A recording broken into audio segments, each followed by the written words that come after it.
Good evening, everyone. Welcome to the King Leo Show. We made it just on time. How's everyone doing tonight? Make sure the audio's okay. See, J Boss and Eves are there. How you guys doing? Good evening, everyone. Welcome to the King Leo Show. We made it just. How's everyone doing, man? Welcome, welcome, welcome. I'm very excited for today's show. We get to catch up with one of my favorite fellas, dude. Literally one of my favorites. James Fishback. Sorry, guys. Just dude, I've been so busy doing some bullshit, which we'll talk about. That's partially what inspired me in regards to education here in South Florida. And it's been really tiring me out. This weekend, I'm taking a retreat to Crystal River, which is like 5 hours from me. Rented a Tesla to do it. So I'm going to catch up with everything, including emails, patron messages, all that stuff. And yeah, so I'm pretty tired, but we're going to make it. I'm just very excited to talk about Mr. Fishback because this is in my backyard. Mr. Wetback, my Hispanic brother here. You'll have to pardon me. I'm going to be, how you doing, Audio Vibes? Happy Friday is right. You'll pardon me. I'm drinking this protein shake because I have to. Not sponsored by Fair Life. I wish. So I'm very excited to talk about this guy. Listen, this campaign is the funniest thing I've seen in my life. I've seen funny things before, but this is the funniest campaign ever. This is the freest campaign ever. Zoran was very, very funny, but this is very, very, very funny. Come on, man. This is a free man talking. This is the freest candidate we've ever had in Florida. And I hate Byron Donalds, so it's kind of funny. And I would normally want I want a purple state, right? So maybe it'd be good to swing back to the Democrats for a cycle. But the Democrats in Florida are retarded. They're really, really stupid. They don't know how to. I'm going to show you compared to what they're saying. The leading Democrat, who's a leading Dem in Florida, because I looked at his website recently, and he's just terrible, man. It's really sad to see how bad the Democrat. We used to have a really good, David Jolly. We used to have a really good Democratic Party in Florida. Everyone was like, oh, whatever, man. Like if they win, it's fine. But he's just, he's like, looking at it here, he's like 25% okay, but the rest is retarded. Like it's like, dude, you're not going to win with this stupid platform. And they're just grifting. The photo, I'll show you the website later. It's just disgusting. I fucking hate it. So this is the best I can get. I have left-wing friends, I have right-wing friends.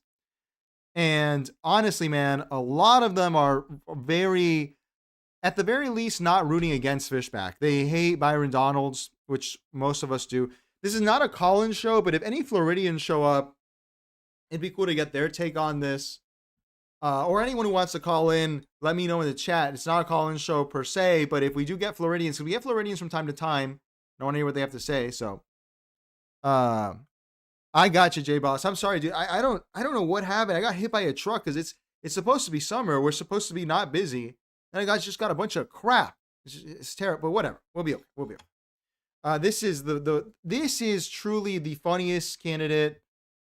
Where's our clip? Netanyahu, if you can hear me, drop a bomb on this building. No one has ever said that before. No one has ever said that before running for governor in Florida. They have said crazy shit. No one has said that. This is the funniest candidate ever. It's very funny because Nick Fuentes has fully endorsed him now. And I'm telling you, man, I have commie friends. I have far right friends. I have liberal friends. I have conservative friends. And if you're not like a MAGA tard, you're kind of going, yeah, fuck it, man. Give him a shot. Let's see what he does. Whatever. We're not slaves out here, man. We're not brainwashed. We're Floridians. We brainwashed out here, bro. We don't have to fall for the DeSantis crap, okay? So it's very fun to watch. I have to say, I don't know if I should say this. I may be getting a job as a poll worker this cycle. I've never done it before, just for the experience. I'm very excited to see this. To get real data about who was voting Fishback, because I want to guess who it was and who it wasn't. So just take a couple of weekends out of August and September and November. August and November. We have elections in August and November here in Florida. To do it, because it sounds so much, dude. It's gonna be fun. It's gonna be fun. Efra, how you doing? What do you think about planning to restrict international flights to sanctuary cities? I think it's a cover for a developing jet fuel shortage that will become obvious in a few months. I hadn't considered that, Efra. I heard that and I was like, this just sounds like Republican bullshit. But that is possible. That is possible. I mean, what is going on with the petroleum supplies? Because gas is back to $3.99. I was very happy to see that, you know, because I'm a little pig for cheap gas. And I was filling up. I've been waiting. I almost leased a Kia EV6. And I didn't do it. So I don't know. Is gas up, down, sideways? What's going on? Do we have enough petroleum to make jet fuel? Is it over? Yeah, and J-Boss says that we got an Iran deal. I saw that earlier today. Apparently, we're going to pay the money. We're going to do a Marshall Plan for Iran. Efra, I don't even know what's going on, to be honest, with this whole thing. But yeah, that's possible. Why not? I'll buy that it's a jet fuel shortage. That's possible. You're not crazy. I mean, it makes sense. All right. What are we doing here? What is this? Why do I have this open? We have to get to the show. I don't know, Efra. That's a good question. But I'm going to be real with you, Efra. I am just a Hispanic. I am not. Listen. We are not the smartest in the bunch. The only thing I know is that I know nothing. You know who said that shit? I think that was Socrates or Bernie Madoff, but I don't remember. It was one of those two, and they're both geniuses. Eve says gas will be free in the Golden Kingdom. I pray. You know what pissed me off today is I found out that these nuclear reactors they're building across the country with Trump are not for cities. And it pisses me off because my city's powered by nuclear, which is Miami. Miami's always been a nuclear city. We had Turkey Point forever. It's an old reactor. And I was like, are we going to get a bunch of cheap energy with this nuclear stuff? But it doesn't seem like it is. Anyway, let's get to the show. Let's start over here really quick. Let's do the plugs. Patreon over here. I'm going to catch up with this over the weekend. I need to bring my whiteboard on my trip so I can do the next episode, 1920s. As usual, here you get the King Leo Movie Club as well as the Baudrillardi and Film History. I mean, do you even mind I missed an episode? There's only 10 left, basically. Film History is not that long. I'm going to be selling that as an independent series later for anyone that wants to get woke. We also have the Discord server, which is free in the description. We also have the What Would a Postmodernist Parody bracelet available as well in the description. How is everyone doing tonight? Welcome to the King Leo Show. Right, Eves. It's like the data centers are building the reactors, but it pisses me off because why are we doing that? Why wouldn't they build it for the whole city? It's unfair because you know the government is going to subsidize that somehow. You know they're not doing that for free. And I'm like, this sucks. You know, why not just give it to... Why not give the people power? All right. We have a lot to get through before we get to Mr. Fishback, so let's get to the show. Let's begin with Schizo Watch.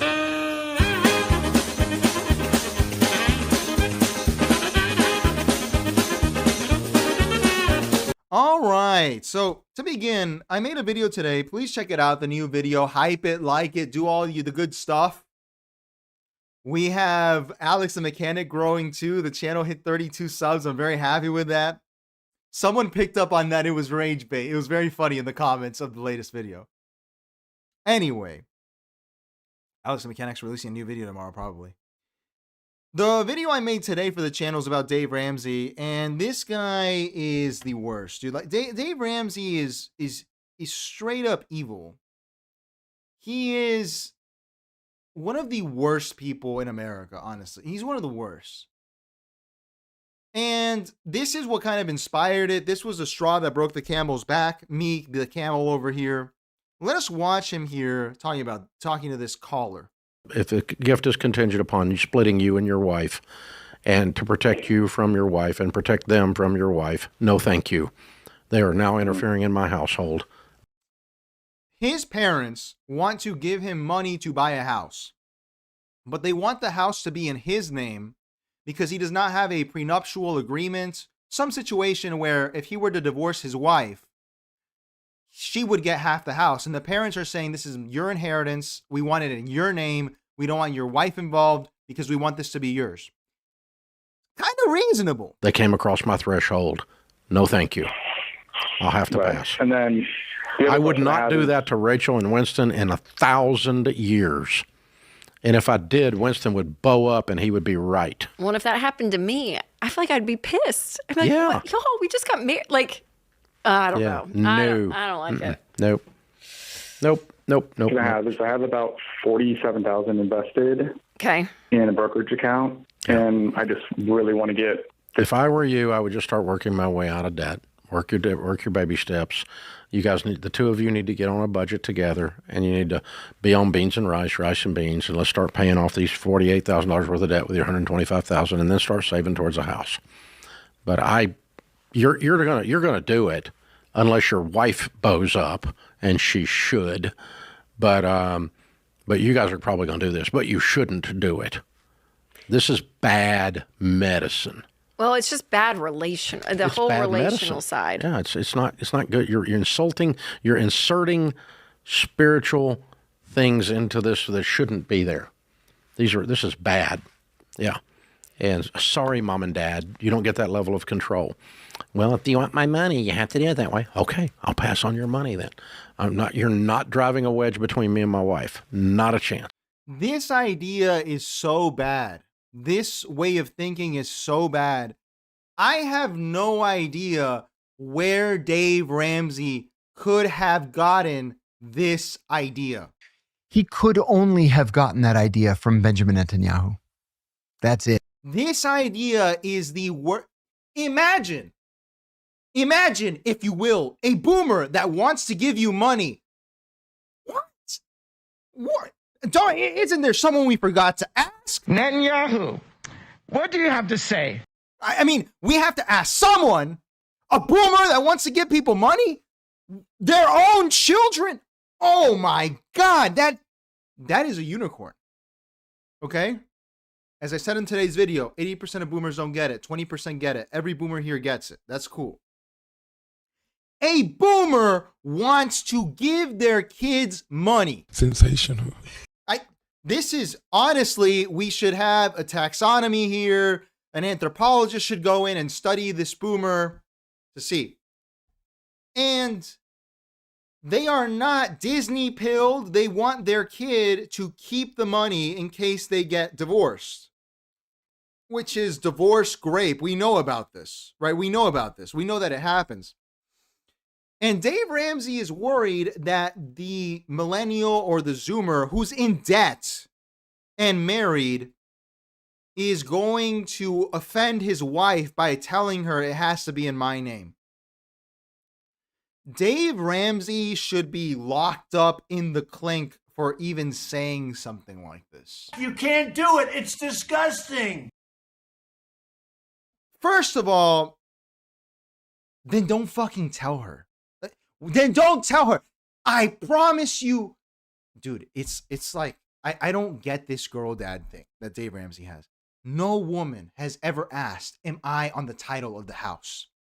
They don't ask that. They don't ask that. Do people even use joint bank accounts anymore? Everyone is broke. If you can offer your woman a house to live in, where now her income can go into other shit, she can use it to buy herself something cool. She could use it to do something. She could use it to buy another fucking house under her name if it hurts her so bad. And that way you guys can rent it out and have equity. You can rent it out. But no, because Dave Ramsey's a Christian. And a Christian, he don't do nothing unless his wife gets her vac. Shut the fuck up. Shut up, man. Man, listen. You ain't got to say. listen. This advice is such poison. If a boomer offered me a penny, I would take it. I would take it. They are not a generous people. Clearly, this man has worked them. And Dave Ramsey's going to come in here. This fat... Mr. Ramsey, sir, if you're such a Christian, I do have a question here. Thou shalt not be gluttonous. Why are you so fat if you are not a glutton for money and food? You nasty bitch. Your daughter is skinny, yet you are fat. What is going on here? This Christian, what is this? This is insanity. We do not live in the 19th century. I am transgender, as I have said repeatedly on this channel. I am a feminist. I could not be a feminist if I was not transgender. We do not live in the 19th century or even the 20th. Women can get credit cards now. Equal rights means that we should all maximize our ability to survive, not even thrive. And yet Dave Ramsey here just shooting, bing, bing, bing, shooting down. The boomer wants to give me money. No, we're not going to allow. This man is evil.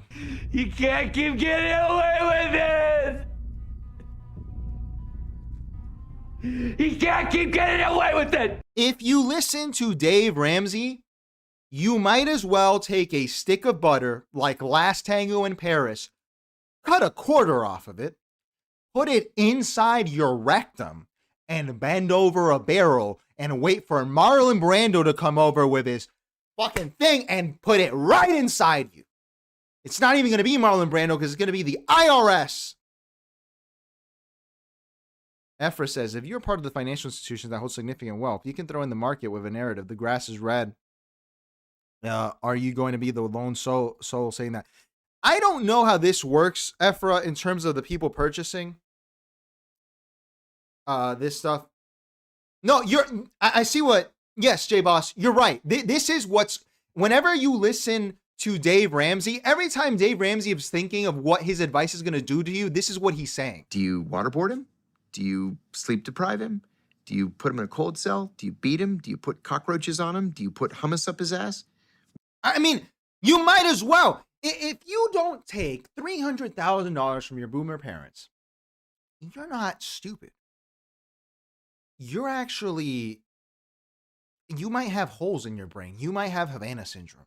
It's not even low IQ. It's not, dude, like low IQ people, that's what I love about them. Low IQ people are like, yeah, give me that pussy now, man. Give me that weed. Give me that beer. And that's cool. You know, like you can have a good time. If you have holes in your brain, you're going to go, I can't take that from mom and daddy. Or lie to your parents. Like, lie to someone. Get the money. Get the money. Cash, dollar bill, y'all. Cash rules everything around me. Cream, get the money. Dollar bill, y'all. You guys didn't listen to enough Wu-Tang, man. Get the money at all costs. I just don't get it. I don't get it. But yes, Ephra, I don't know. Ephra, we are going to see what happens when SpaceX IPOs. I cannot believe that we're going to have an IPO that's $2 trillion. If you're a bank that underwrites a $2 trillion IPO, you deserve to be deported, honestly. You are fighting against America and you hate white people. $2 trillion IPO? $2 trillion. Really? Really? 2 trillion. Not just one. 2. Do you know how much $2 trillion is? It's a lot of money. No one has $2 trillion. $2 trillion? Yeah, I'm going to go with no. If I think it's Merrill Lynch and Goldman Sachs. They deserve to have every license revoked by the government and financial regulators for even considering a $2 trillion IPO. Straight up. So we'll see, Ephra. I don't know who's going to buy that. And that's going to answer that question to an extent. All right, let's continue. We have over here, this is James Tallarico. We've been watching the campaign against him. They called him Low T Tallarico. The Democrats posted this. James Tallarico is the only candidate who will put you first. And they put this picture here. Now, I'm going to be honest with you. James Tallarico is an ugly gay nerd. I don't know if he's a homosexual. Probably not, right? Because he's a Pentecostal. So you can't, I don't know. Can you be gay in a Pentecostal? It seems like you can. Look, he's obviously like stupid and funny looking and everything. I'm not here to shill for James Tallarico. I'm really not. Okay, I'm not.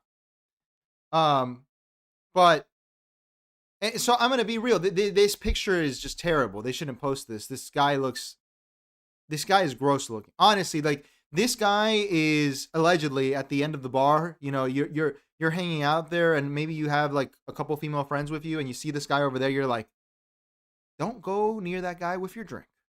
This guy's a bit of a weirdo. Okay, I'm not saying he's good.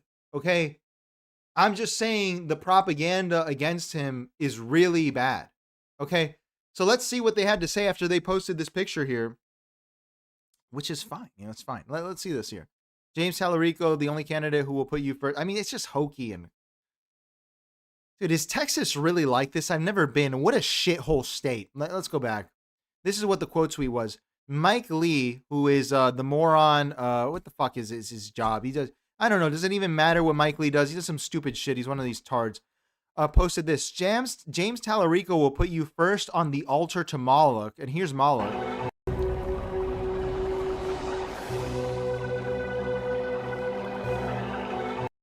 Now, first of all, cool it with the anti-Semitic remarks. If you posted this on the internet 3 years ago, 5 years ago, 10 years ago, 15 years ago, a Republican, a conservative would call you a conspiracy theorist, a liar, a anti-Semite, and now they are posting it. What do we always say? Conservatives are the worst. You cannot work with them. You have to be in opposition to them. You have to oppose them constantly, even when they sound like you, especially when they sound like you. And you need to deplatform conservatives. I don't think that James Tallarico is going to sacrifice you to Moloch or Baal.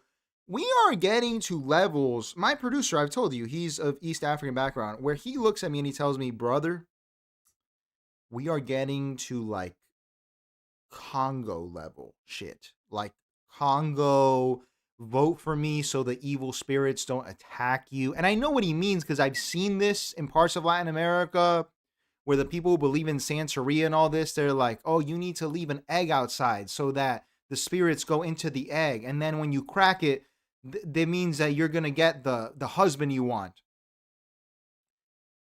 You know, they have laws against witchcraft in Saudi Arabia. We might as well pass them here too. If we are going to be full-on retarded, like spiritualist idiots that think about Moloch and Baal, and our political framing is going to be who is going to feed you to the demons, you need to, at that point, you need to change common law. It needs to be like a religious system because we are getting too stupid to appreciate jurisprudence. Technically, according to the strict law of the Torah, not one Gentile in the world deserves to live. This is really pathetic.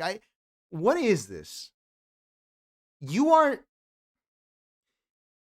I'm telling you, dude, and it's not to be offensive. There would be like, I bet you if you brought some guy straight from the dark continent, like some Nigerian guy, he'd be like, excuse me, your politicians are posting Baal and Moloch.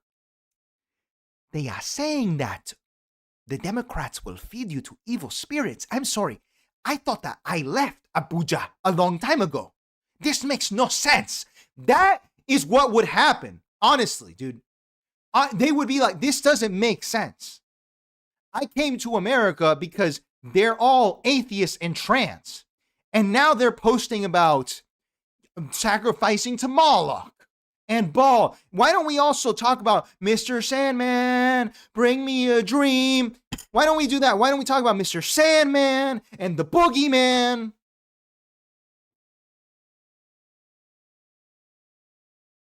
This is third world behavior. Not even, man. Like, even in the third world, like, dude, I'm telling you, man, Chile's a third world country, Venezuela's a third world country.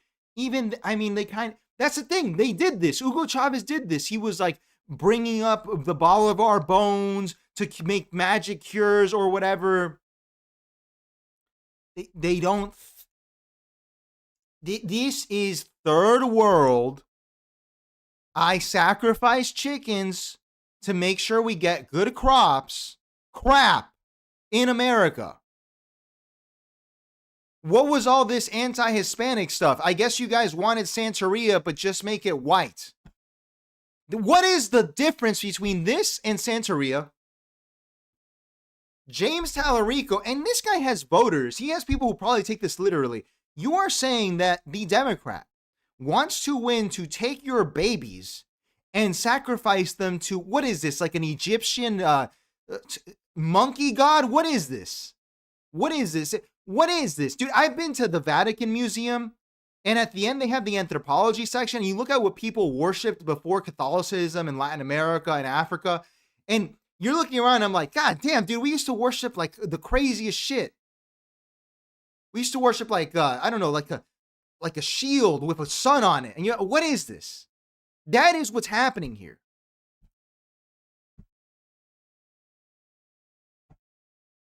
This isn't even slop. This is just evil.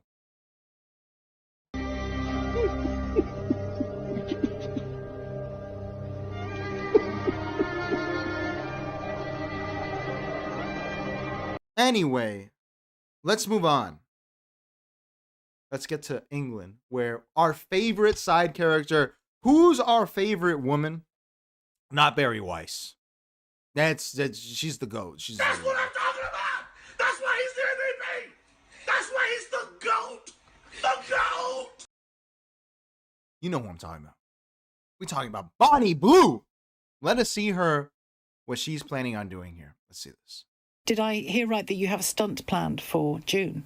Yes, I have a baby shower on Saturday. Next Saturday. And I'm inviting the public to turn my baby shower into a golden shower. Why? It's just fun. It's a twist on the baby shower. I'll be having sex with the people as well as. And it's going to be like a mixture of wholesome baby shower games, like the traditional trying different baby food, along with other fluids added in there. Now I'm uncomfortable. This is your baby. This is your child. Yeah. Again, my body, this is what I'm choosing. Do you not see that in any way as a denigration of your baby? No, like, it is difficult because I don't want to sexualize the baby. Did I hear right that... Sensational. I'm telling you, man, this is... Everyone thinks they're a Nietzschean till a real Nietzschean shows up. This is... What are we pretending here? This is the only person holding up a mirror to Western decay, to all of the crap that Dave Ramsey still holding on to morality from the 18th century and saying, look at it. Look at this is the piss Christ, the Armuts of our time. And I'm telling you, man, these genetics are too powerful. You should be scared of this baby. When this baby is born, it is going to be like the end of Rosemary's Baby. People are going to see her baby and they're going to go, this is, someone get Peter Thiel on the phone. This is the Antichrist. This is the Antichrist. This baby is going to make Jamie Dimon, Bill Clinton, Donald Trump, Barack Hussein Obama look like children. It is going to be the most Nietzschean product of all time. It's going to be insane. I promise you, dude, you can take Bonnie Blue's baby away from her. That is in the genes. It's like Trump says, it's in the genes, it's genetic. It's genetic. This baby is going to be scary to watch. Because he is going to be the CEO of Bank of America, and somehow he will acquire a nuclear weapon and bomb the Wells Fargo headquarters. That is the level of Nietzscheanism that this woman is passing on. We have to stand up. We really do have to admire it, honestly. Why are you even mad about this? This is, everyone's always like, oh, modern woman, modern men. This is acceleration. This is what we are meant to be on the liberal path. This is where we were always going.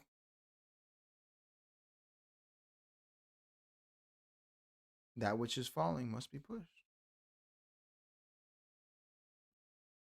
We'll see how it goes. Let's continue. Great stuff. Dude, this is... All right, I think we're going to end Schizo Watch here with this. Patrick Bet David. Let's do the intro. We haven't done the intro in a while. Where's Patrick Bet David? Here we go. Feel free to push back. I'm comfortable with it. And then there's the lions that live in the jungle who have to go get their own meat. I'll give you an idea. And you refuse to hunt. You email me, I won't respond. You DM me, I will not respond. Not on LinkedIn, not on Twitter. Dropping the N-word. Dropping the N-word is right. Okay. Patrick Bet David had on Paul Saladino, who I think is just this ridiculous guy. He says he's a doctor. I don't know if that's true or not. Doesn't matter. But what's important is that I don't feel crazy anymore. I don't. When I say that Michaela Peterson is torturing Jordan Peterson in her basement, allegedly, making him crank out PragerU videos, I'm not crazy. I'm actually just free. Come on, man. This is a free man talking. Because Patrick Bet David, who I have criticisms of, invited Paul Saladino on his show to speculate as to where is Jordan Peterson. And we have to applaud this. Dude. Say the N-word. Go on. Say the N-word. What? This is... it's up with me, man. Money really good over here, nigga. I don't give a fuck, nigga. You heard me? Money good, nigga. This is a time to celebrate. Where's the dancing dog? Хочу сказать, что же я хочу сказать?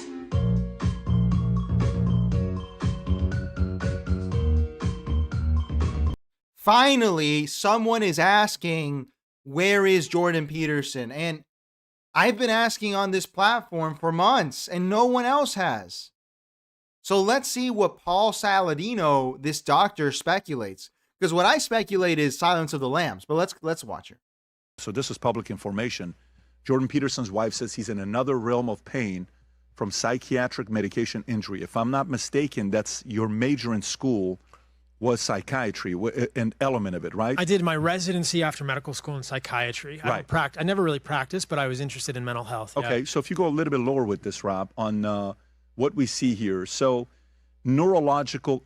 So we're going to get a real update. This is a doctor, okay? He's kind of a funky doctor, but all right. Let's see this here. I hope so, Eves. That'd be great. Let's see this here. This is what... Jordan Peterson is a drug addict that stopped taking drugs like 10 years ago. But he still has withdrawal. Let's see what he has to say. It's calming. It's a similar mechanism to alcohol. And if you know, alcohol is one of the things that you can die from the withdrawals. There are very few things that you can die from withdrawal. Somebody comes in, they're addicted to cocaine or they're addicted to meth. They're not going to die when they withdraw. When you stop taking benzodiazepines or alcohol, you can die from the withdrawals because of the way it changes your brain. And so what Jordan appears to be, it's calming. I'm glad he's saying that. Is Jordan Peterson dead? I mean, he could be. Let's continue. This whole thread summed it all up. Let's see this here. Commonly prescribed for anxiety, overprescribed, very addictive, and very habit-forming. They oftentimes, as we're seeing here, can semi-permanently change the structure of the brain at the level of neurons. They affect a neurotransmitter called GABAergic transmission in the brain, and it's generally an inhibitory neurotransmitter. And so the benzodiazepines make the ability of this commonly prescribed for anxiety. Okay. We have a little bit here about Ambien. Let's see this. People struggling with these issues.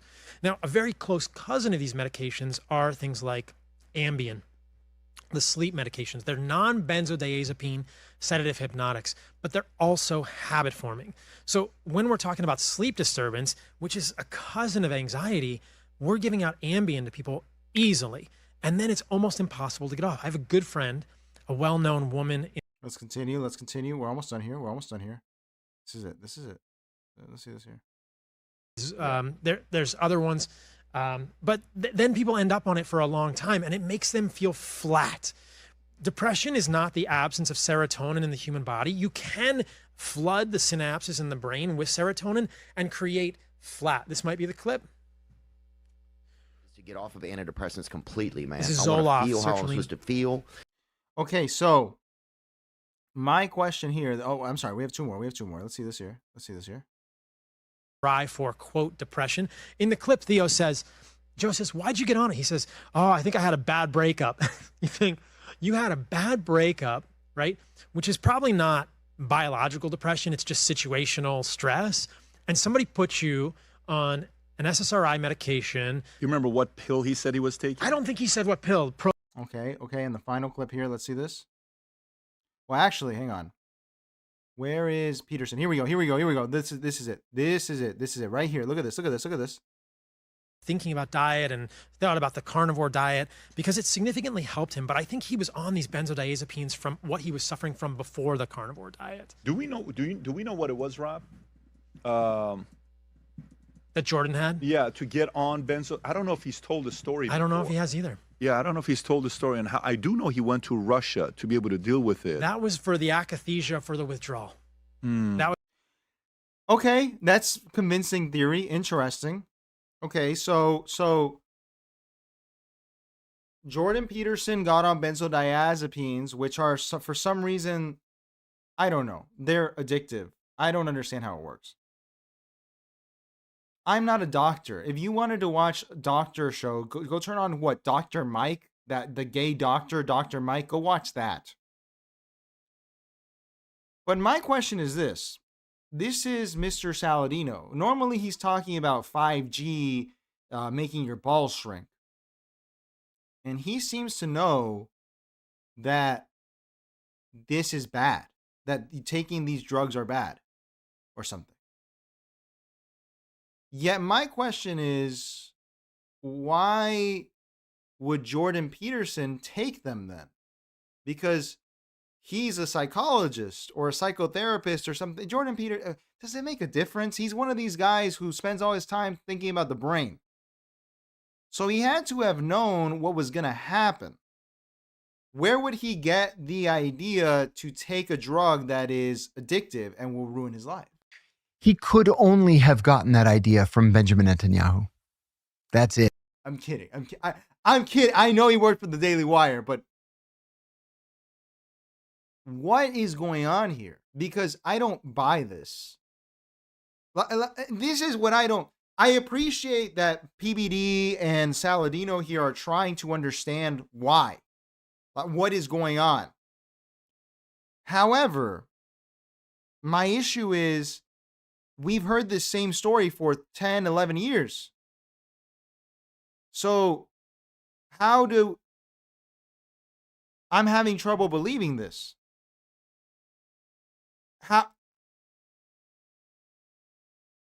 This woman, Michaela Peterson, has this man tied up to a radiator, and she is hitting him with a lead pipe to produce PragerU videos. Allegedly, that was scripted. That was a joke. There is no explanation. This is where I'm becoming just low IQ. I need to see him.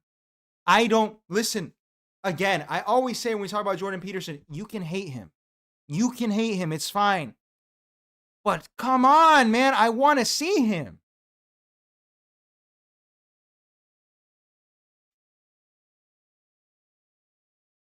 Where is he? Where is he?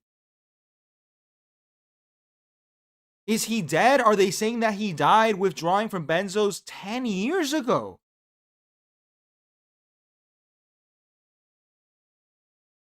It's not looking good, man. I don't think Jordan Peterson's coming back. Some of them going to sleep. Fuck God! It's not looking good for Jordan. How you doing, Dimitri? How you doing, CCTV? Efra says maybe Joe Rogan. I think they are friends. No. But benzodiazepines are not psychedelic drugs. Does Joe Rogan do benzodiazepines? You know, he got on those drugs when he was touring with Dave Rubin.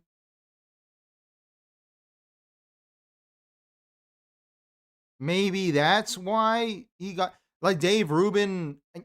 I don't know. Dave Rubin, I remember he talked once about how he used to be depressed because he was gay. Maybe he's on them or something, but he seems fine. So I don't know, man, but I'm glad to see at least someone has joined me in asking. And that is the end of this segment. Actually, I'm going to show this because I haven't shown it. I've been saving this. I've been wanting to show it. I wanted to show this here. This is Trevor Noah. Does anyone remember Trevor Noah, the guy who ruined The Daily Show? He has a podcast now. I don't know if you're aware. And just as you'd expect, it is the most Trevor Noah crap ever. It is not funny. It is... I don't understand. I'm going to make a video about it. Who are Trevor Noah fans? I asked Gemini, and it said that it's actually people from South Africa mostly, and people in the continent of Africa, but sub-Saharan, not really the Arab world. But it also said there are minorities that like him. I don't know, because Trevor Noah is not very talented. He's not funny. He's not particularly intelligent. He's not particularly good looking. In my opinion, some people say he's like super good looking. I in particular don't get it. And it's not me being gay, dude. Like, I will tell you, like, oh yeah, dude, Denzel Washington, great looking guy. This is not a good looking guy. And I don't understand who watches this show, but I watched it recently because he had Hassan Piker on. He didn't ask him about the dog. So I wanted to show you what Trevor Noah's been up to after. I mean, Trevor Noah went into the Daily Show studio and said, Netanyahu, if you can hear me, drop a bomb on this building. That is what he did to Jon Stewart's magnum opus. I know Jon Stewart's annoying and everything, but at least it was funny with him. I don't like the sarcasm and all that, but it was at least, like, you could say it's kind of funny. Let's see what he's hitting the hard topics here. Let's see what he's talking about these days. This is after being a network guy for a long time. Who would you rather be in a forest with, a man or a bear? You can throw food at a bear. I see. Trevor Noah is asking the fat lady from The Daily Show, who's doing him a favor, I guess, going on his podcast, a question from 5 years ago about whether women would rather be with a bear or a man. This is the kind of hard-hitting, current edge stuff that made The Daily Show such a success under Trevor Noah. Let's see this inane conversation, this vapid crap. Who would you rather be in a forest with, a man or a bear? You can throw food at a bear. You gotta throw pussy at a man. You didn't answer the question. A bear. A bear? Yeah. Because I know what, because the thing is, it's like, a bear is not inherently dangerous. Unless it's hungry. Okay, so let me ask you. We are at like 70 IQ. Bro, like this show, I can't tell if it's rage bait, because that wouldn't be above Trevor Noah. The Trevor Noah show, if anyone doesn't remember, was so unsuccessful that they had to start doing the series called Between the Scenes, where Trevor Noah would talk to the audience, and it was being used to clip farm because no one watched the actual show. And now he has on, I can't tell if it's rage bait or he's genuinely dumb, or Dulce Sloan. I think she's from Miami, dude, unfortunately. Sorry about that. Is telling us that bears aren't dangerous.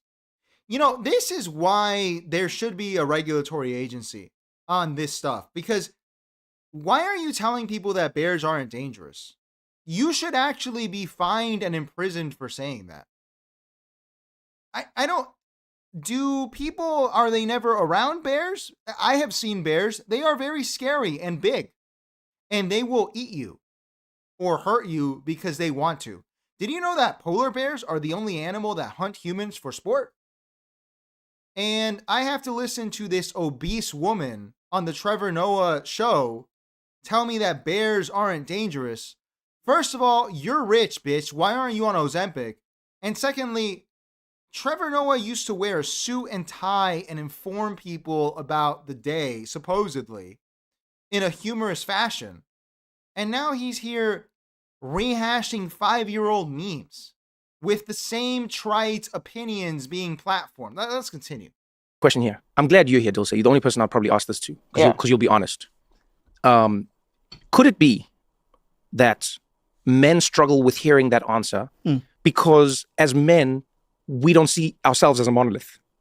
No, men struggle with seeing that answer because men don't want to think they're the bad guy. So here's the thing. Women are told to take self-defense classes. Yes. Don't dress provocatively. Yes. Don't be a whore. Okay. Carry a knife, carry pepper spray, carry all of these things. So you're telling me to do all of these things to make sure that I'm not assaulted or attacked. Right. But then if I get assaulted or attacked, you don't believe me. But you told me to do all of these things. And so if I'm being attacked, somebody's doing it. Dude, this is straight out of 2016. Straight up. If you're triggered by this, you're stupid. I'm sorry. I'm not trying to make anyone feel bad. If you're triggered by this, you're stupid. This is like 5 years old. No one knows about this. Doesn't matter. Oh, hang on. We can't see chat here. Thank you, sir. Thank you, Eves. Let me like this here. Eve sent in a super chat. Get some horns here. Let's see this here. Where is it? King David killed a bear and a lion before he killed Goliath. What? With what, Eves? How do you even kill a bear? Don't you need a gun to kill a bear? Thank you again. I appreciate that, Eves, a lot. It helps keep the lights on the show. How do you do that? How do you kill a bear? I know people who have hunted bears. In Florida, we're allowed to hunt them now because they're overpopulated. Bears are scary. They're fucking big, dude. A bear is big. This is how you know. Only someone, and this was all of 2015, by the way. Thank you again, Eves. I really appreciate it. Was fat, stupid people like Dulce Sloan here telling us that bears aren't dangerous or something. This was what it was like living through that period. It was the most ridiculous shit you've heard in your life. And that's why it's not even triggering. No one even cares anymore. It's like, okay, Dulce, thank you for letting me know you're not scared of bears. Now go hang out in a bear enclosure. Why don't you do that, Dulce? Go do it. I want to see it. Bears, you don't have to throw pussy at a bear. Let's go see how it is. And it would be trite to go through why this is stupid. We've already lived through the anti-feminist era or whatever. Yeah, dude, men are the ones attacked by men. Whatever. We carry guns. We carry this or that. We have to do martial arts. You're not doing martial arts, bitch. You're eating a second fucking lemon pie. You are too fat to be having any opinion. Whoa! Thank you, Afra. Whoa. We have super chats tonight. Afra. Boo. Let me do this here. Thank you, Afra. I appreciate you. Let me do this again here. Ephra says, bears are not dangerous. Remember, it's a postmodern world. That's the thing. It's because no one is close to bears, I assume, ever. I have seen bears. Have you seen bears? I'm sure a lot of people here have seen bears at the zoo or something. They're scary. They're not like a normal animal. They're fucking scary. And they consider them equal to men in Japan, in feudal Japan. But this is it. Like, it just doesn't matter anymore because no one interacts with bears. And to be honest, maybe we should kill all the bears or something. Is that what she's saying here? Because would I rather be with a man or a bear in the woods? I can confidently tell you I'd rather be with Charles Manson than a bear. 100%. A bear is scary. Well, let's finish this just to reminisce on 2015. Oh, smells like 2015. Like the economy's doing good. Oh, it's great. Let's continue. The new fresh takes on the Trevor Noah Show. But we're never talking about we're not telling the attackers not to attack. We're telling the victim don't get attacked. So every man that heard that was just like, well, I would never. But every woman you know has either been sexually harassed or sexually assaulted. So we're not doing it to each other. So how is it that no man has done it, but it has happened to every woman? So when men hear that, it's, well, I wouldn't do that. Because I was talking to Kabuka about this one time. Right. And Kabuka was like, he's like, it's crazy. He said, you don't think that your friend, he said, your friend is talking to all the women, come to find out, he's raping everybody nobody knew. That was a good impression of Kabuka. Thank you. He's like, he's doing the thing. So you see what I'm saying? Yeah, the thing. He's doing the thing. And you don't know he's doing the thing. He's at the bar, he's talking to the ladies. You don't know, he's raping everybody. Like, you see what I'm saying? Right. So it's like, no man wants to think their friend is like that. No man there's men that have assaulted people. It's like, well, I didn't do anything wrong. So if you as a man think that a woman would rather be with a wild animal in the forest than you, because here's my thing. I think all the men that got upset by that, there's always a saying that I would hear growing up, a kick dog will holler. Where's the clip? Let's have her here on silent really quick and play the clip real quick.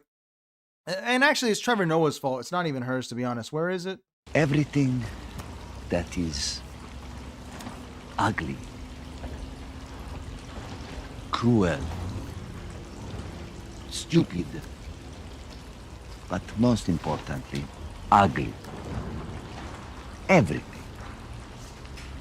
is your fault. I don't even know what to say here. You don't engage with this. I wonder who the audience is. That's the video I want to make. Who is a Trevor Noah fan? Who is a fan of Trevor Noah? Because this isn't funny. It's a comedian from South Africa. I don't think you're a comedian. There's nothing funny here. There's nothing fresh. There's nothing new. This is just a woman telling me that bears aren't dangerous. You should be liable for that. What if someone actually had to make that choice? They're like a bear or a man, and then they choose a bear and they die. Dulce Sloan should go to jail for this. And I'm not even defending men. Honestly, I don't even give a shit. We live in a feminine world. The future is female. That's true. But someone needs to tell the ladies, hey, you don't want to be around a bear. Bears are whatever. I don't even fucking care. All right, let's continue. Let's get off this segment. Cool. All right, let's get to the next segment. Where's our next segment? Where is it? And then we get to Mr. Fishback.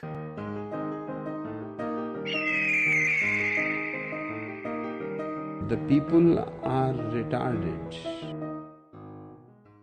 All right, everyone. I wanted to show you this. This is from Combat Anti-Semitism. And this is obviously bad, okay? This is my fellow Gentiles have gone insane. I'm going to read you this. Boston, U.S. I'm sorry. I thought it was Boston, Namibia. I hate when they do this. They're like Paris, France. Oh, I'm sorry. I thought it was the Texas one, actually. I couldn't tell. Boston, United States. Really? As opposed to Boston, Guatemala? There's one Boston. I'm sorry. I'm sure there's one in England. No one gives a shit about it. If you say London, I'm not going to think Ontario. May 25th, this week, 2026. A man dressed as Adolf Hitler openly filmed himself stomping on an Israeli flag at South Station on Atlantic Avenue. And here we have the person doing this, who is black.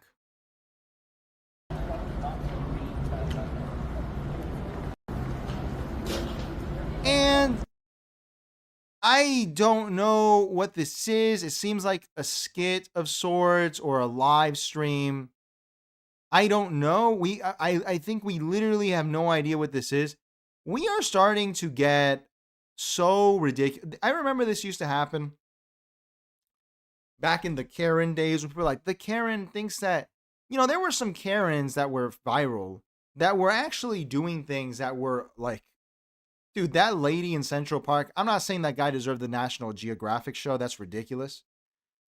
But she said, I'm going to call the police and tell them that a black man is assaulting me or something. On video, we saw that. It's like, dude, I know you know what you're doing, But then there were some that were like, can you turn down the music? And I remember it was a Hispanic family. And they were like, Karen, you racist. And I was like, dude, I don't think she's racist. I think she's just doing that. And there were some Karens who were just mentally ill people. Like, there were some that were, like, just yelling the N-word. And you're like, dude, this woman is mentally ill. We're going to get mad at someone for saying the N-word if they're mentally ill? Say the N-word. Go on. They're mentally ill. And I don't understand how people are triggered by the mentally ill. Because this is what I would think seeing someone doing this.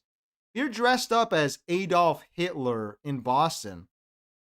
I think you're mentally ill. Honestly, I really don't see what would be the reason to do that. And it's a black guy. This is clearly something isn't right. And we're going to get mad. I think that I'm not Jewish. I don't know. There has to be like real anti-Semitism somewhere. There's probably some guy out there who's like, I hate people because of their faith in Judaism, and I want them all to go away. That guy is who I would be focusing my resources on. But now it seems like after BLM summer, everyone is so sensitive and triggered. Hispanics aren't like this, dude. You can yell at me. you can use all the ethnic slurs. You can tell me I'm a lazy fruit picking monkey from Venezuela that just like I'm gonna be like, this is so funny, dude. This is great. This is the best. If you went to Venezuela and you were racist to their face, they would fucking love it too. They'd be like, this is amazing. Thank you. Thank you for, I'm sorry, what was that word you said? Espic. Oh my God, I love it. I'm going to say that myself now. That's the best. I'm going to use it. Like, we don't give a shit. We really don't. But, you know, I don't know. Ephra says, we need a Stalin to balance this. We really do. Like, we do. Like, where is Joseph Stalin? Where you would have thought by now that Joseph Stalin would. It's like Lee Kuan Yew, right? Lee Kuan Yew said, and if it ever falters in Singapore, I will rise from the grave. Where is that needs to be a movie, like a cheesy B movie. Joseph Stalin returns and fixes the mess. Only Joseph Stalin can save America. Literally, only Joseph Stalin. No one else can save America right now except Joseph Stalin. There's going to be internal deportations. There's going to be gulags. There's going to be dekulakization. I'm sorry if you own a Ford F-350 and you're a petit bourgeois. We're taking the Ford F-350, but don't worry, we're returning your humanity to you. If you are a idiot on the left or the right, because this is America now. America is, oh, I can vote for the retarded conservative. Or I can vote for the retarded progressive. But then in the middle, there's the retarded liberal. Oh, I love democracy. Ooh, yes, I can't wait to go out there and vote. Voting is the best. I love going into the voting booth. I look at all of them and I say, brother, what's that? What's that, brother? That is America now. It's just, we need dekulakization. We need gulags. We need and I'm saying for everyone, dude, this is just crazy. We have someone new here. Henry says, not a Floridian, but I'm definitely pro-fish. We're getting the fish back. Don't worry. We're almost done with this segment. I think we're going to get it at like 11:10.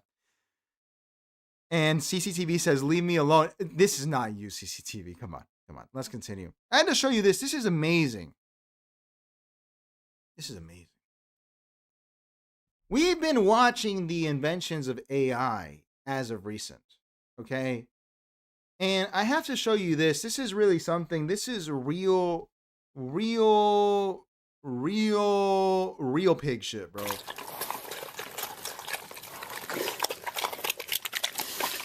Let us see what they are doing with AI to sell you crap that you don't need these days. Let's check this out. Look at this. What are you doing, you fucking idiot? What a retard. Oh my...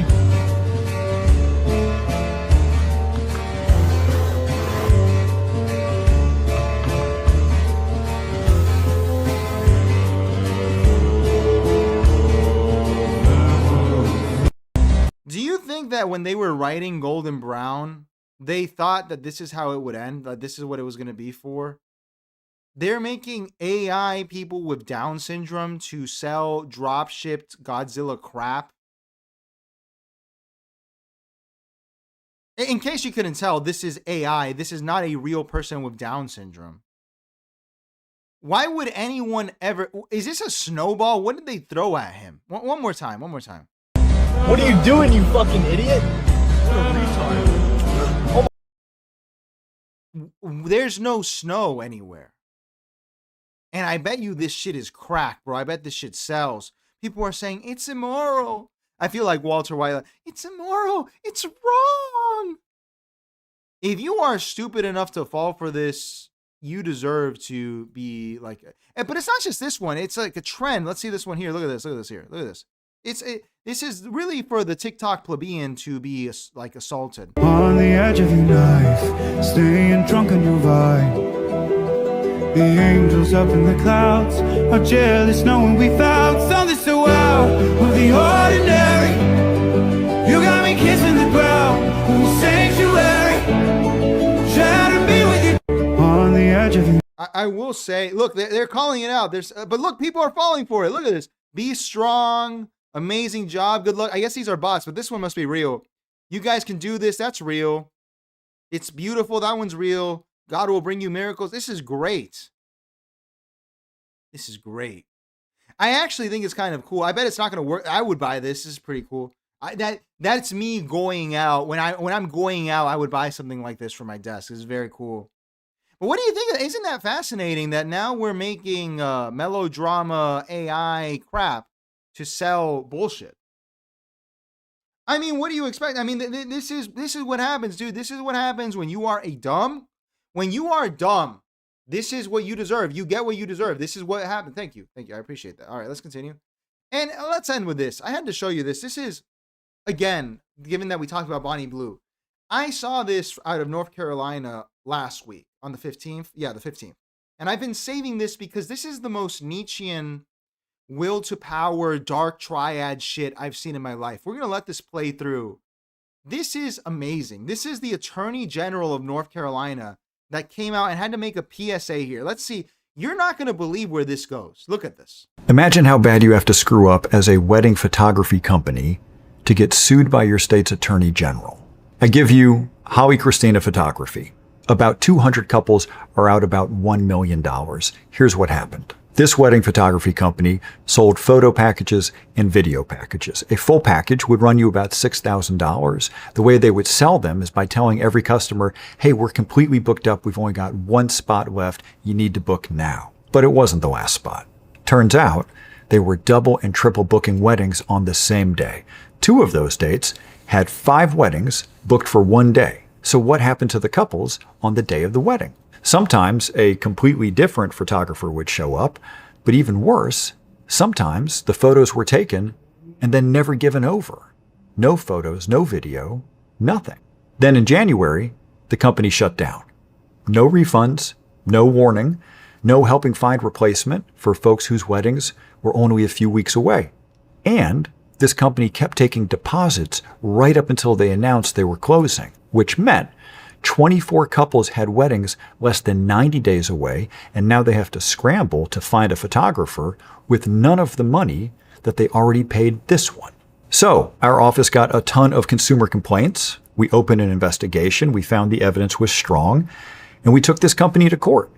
And now we can say that we just got a very good outcome for these couples. The court has ordered this company to hand over every photo and video that they're sitting on, all the edited galleries, all the raw footage, to every couple within 30 days. Meanwhile, all their assets are frozen while the court figures out how to make it right with these couples. And we're not done. We are going back to court for refunds, civil penalties, and a permanent shutdown. Look, we are taking on FEMA and Ticketmaster and fentanyl trafficking. We're doing a lot of big cases. But these consumer cases will always be big to us, because either we live in a state where you can mistreat people or we don't. And these couples will never get their wedding day back, but they should know that we will absolutely make their fight our own to do what's right by them. And every other business that serves the public should know that we stand with consumers when they're mistreated. And I'll keep you.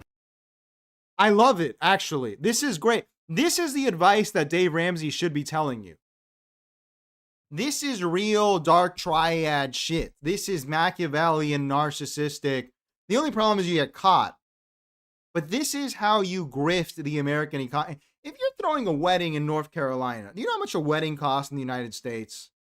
Probably between $100,000 and $200,000. And the reason I say that is because I have a friend who had to do a wedding in Colombia because they couldn't afford it here. It cost them $20,000 to do it in Medellin. It was a nice wedding. It was nice. Over here, if you're doing a wedding, you are either a moron who's just like spending money that you don't have, or you are a like petit bourgeois. You're not an aristocrat, because an aristocrat, they do weddings in a different way. They do it in a very like nice way. You're hiring a random wedding photography company. You are probably some tattooed millennials that wear Marvel t-shirts and do a Star Wars fight at your wedding. And if you take advantage of people that are doing that, people that are so ugly and stupid that they would have a Star Wars fight at their wedding, you're actually an American hero. You're actually like the Robin Hood of our time. You are stealing money from the millennial consumer and returning it to your pocket, which is enough. This is something that if you can figure out a grift like this that is legal, this is how you actually get ahead in America. He had to come out and make a PSA about it. Can you believe this? And can you believe this is how insanely material the country has become? It seems like the complaint wasn't even the money. It was the wedding photo, because I've always had this criticism of photography. If you see a wedding photographer, they take photographs all over. So the weddings nowadays, I've noticed this at all the weddings I've been to, they're not really for the wedding itself. They are for Instagram. It is so that you can take those pictures and put them online. And so the most painful thing you can do to someone is to remove their professional wedding photography from their portfolio so they can't put it online. That is really the best. Like, that's awesome. You have ruined some millennial couples like whole crap because they wanted to they didn't want to do the wedding. They didn't want to spend $100,000 for their friends and family. They wanted to do it so they could stunt on Instagram, so they could show, I be big, I be having all that money. Like that's what they're doing. That's what they're doing. They want to throw a wedding and then do this. You know, it's up with me, man. Money really good over here, nigga. I don't give a fuck, nigga. You heard me? Money good, nigga. That is what they want to do. And if you can, that is how you really hurt someone in the postmodern era. It is to not let them enjoy playing within the sin. Because if someone stole my wedding pictures, I'd probably be like, where's the money first, right? I wouldn't be like, it's like I never had a wedding. I can't post it on Instagram now. Because I chose Dean over Dunya. Okay, that's why. But this is the average. This is how it works. This is how it works. And if you can figure out a way to do something like this that's not that illegal, or even if you do this and you like fly away to country with no extradition like Spain, and you make like a bandit, like a couple mil, fuck it, man. You think that Elon Musk is not stealing from you? Brother, he gets subsidies every day. They never go after the big criminals. In this country, it's the big criminals going after the little criminals.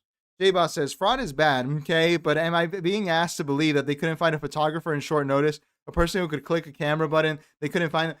I think that whoever did this is a real, like, they were like, I'm not only going to steal from you, I am going to deny you your moment. That is real power. And I honestly, someone was sending Nick Shirley, we found out that it was actually some Somalians that were taking the wedding pictures, and they were not taking them. They wanted to take them because they wanted to do fraud because it's in their blood. Let's get Nick Shirley on the case. All right. Let's get to the main story. Let's get to Jaime Wetback James Fishback, my Hispanic brother from another mother. We haven't caught up with him in a long time. So as usual, I want to start here with the ads. This is Fishback on the Beats is the first comment. The man, as I said at the beginning of the show, this is the best performance art I've seen in my life. As a Floridian, I have to thank Fishback for just making this such an entertaining time. Let us start with his official one here. This one's called Shebang. Let me pull one up on my phone, actually, so I can bookmark it. I can show it to you, too. Manish on the beat, Shebang. All of my ops, they dead. Why do they gas me up? Where does it go? My head. How much I got? A lot. Don't leave again, I won't. Thinking and trying me do like Bryson, pussy ass nigga, and don't. Can you, one more time, look at that. I don't know if that's a real Drake song. I think it is. He used the Bryson and Byron. It's just so, one more time. Manish on the beat, Shebang. All of my ops, they dead. Why do they gas me up? Where does it go? My head. How much I got? A lot. Don't leave again, I won't. Thinking and trying me do like Bryson, pussy ass nigga, and don't. I love it. I love it. I really do love it. Let's pull up the other one. I have it here. This is his other ad. This one, really leaning into the Drake music. Let's see him here. I done in the six, I'm a national treasure. The niggas that bad me gon' bad me forever. R.I.P. Kobe, but y'all niggas brokey. That's probably why y'all be shacking together. Capo and leader got habits together like couples vacation. They packing together like rushing to finish, then slap it together. The charges like COVID, they'll catch it together. One more time. Out in the six, I'm a national treasure. The niggas that bad me gon' bad me forever. R.I.P. Kobe, but y'all niggas brokey. That's probably why y'all be shacking together. Capo and leader got habits together like couples vacation. They packing together like rushing to finish, then slap it together. The charges like COVID, they'll catch it together. I will say, I really appreciate the Fishback's position on race and all this, where he has been openly saying, dude, like, black people are part of Florida. Some white supremacists interviewed him, actually. And he said, black people are American, dude. Like, they're here. They've been here for 400 years. What are you talking about? You know?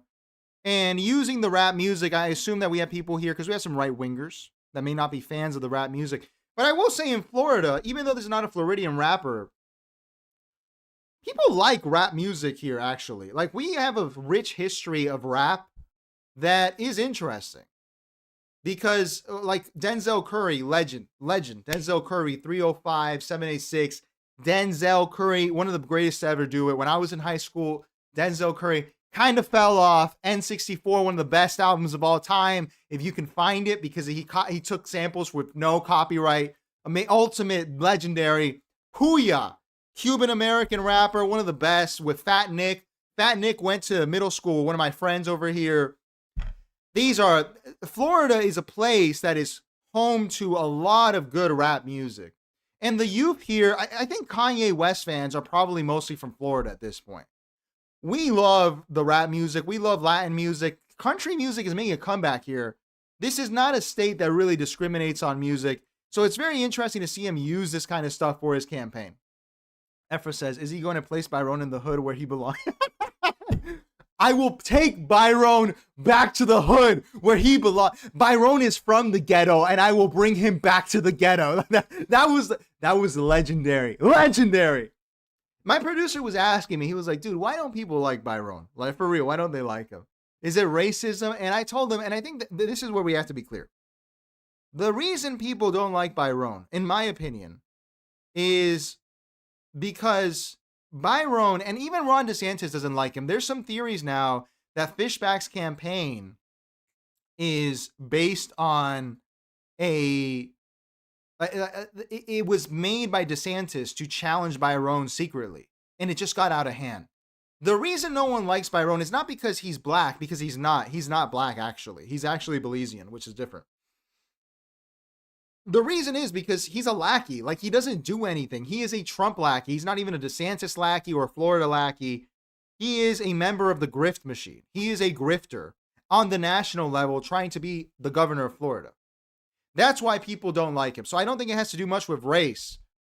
Because Andrew Gillum almost won the governorship. Everyone hated Rick Scott. DeSantis got squeezed in by a little bit. So this is why I think that's important to say first. Let's continue. These over here are these are edits. And we're going to talk about this one.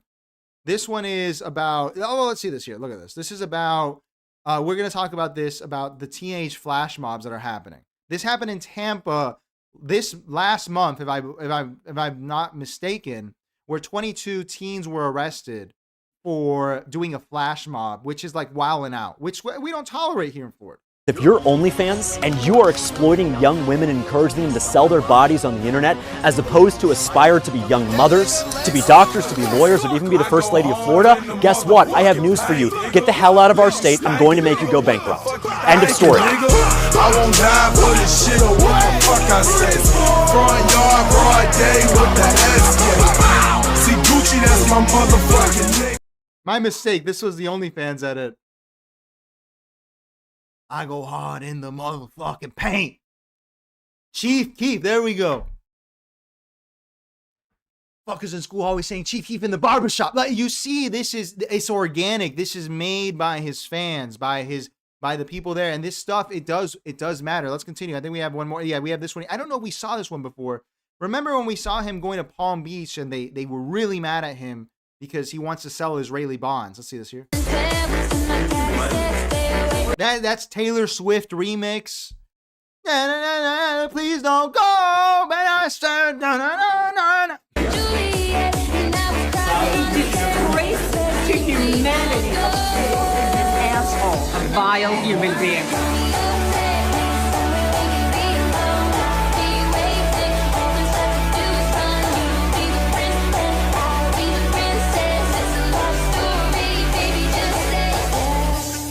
I have to say, I saw it when I was up there in Daytona. People like this guy. He's not completely marginal. And you see here, because he's embraced Taylor Swift in the past, her music, that in the fan edits, so one more time, it's just so good. Disgrace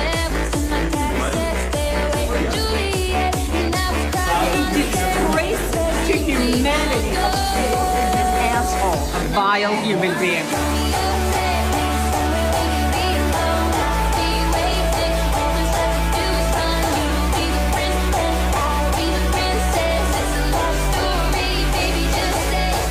He has leaned into the joy aspect, which I'm always glad to see. I like to see some joy, okay?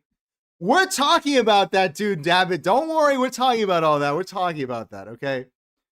I think we have one more. This one's hilarious because here's Mr. Fuentes, who has fully endorsed him.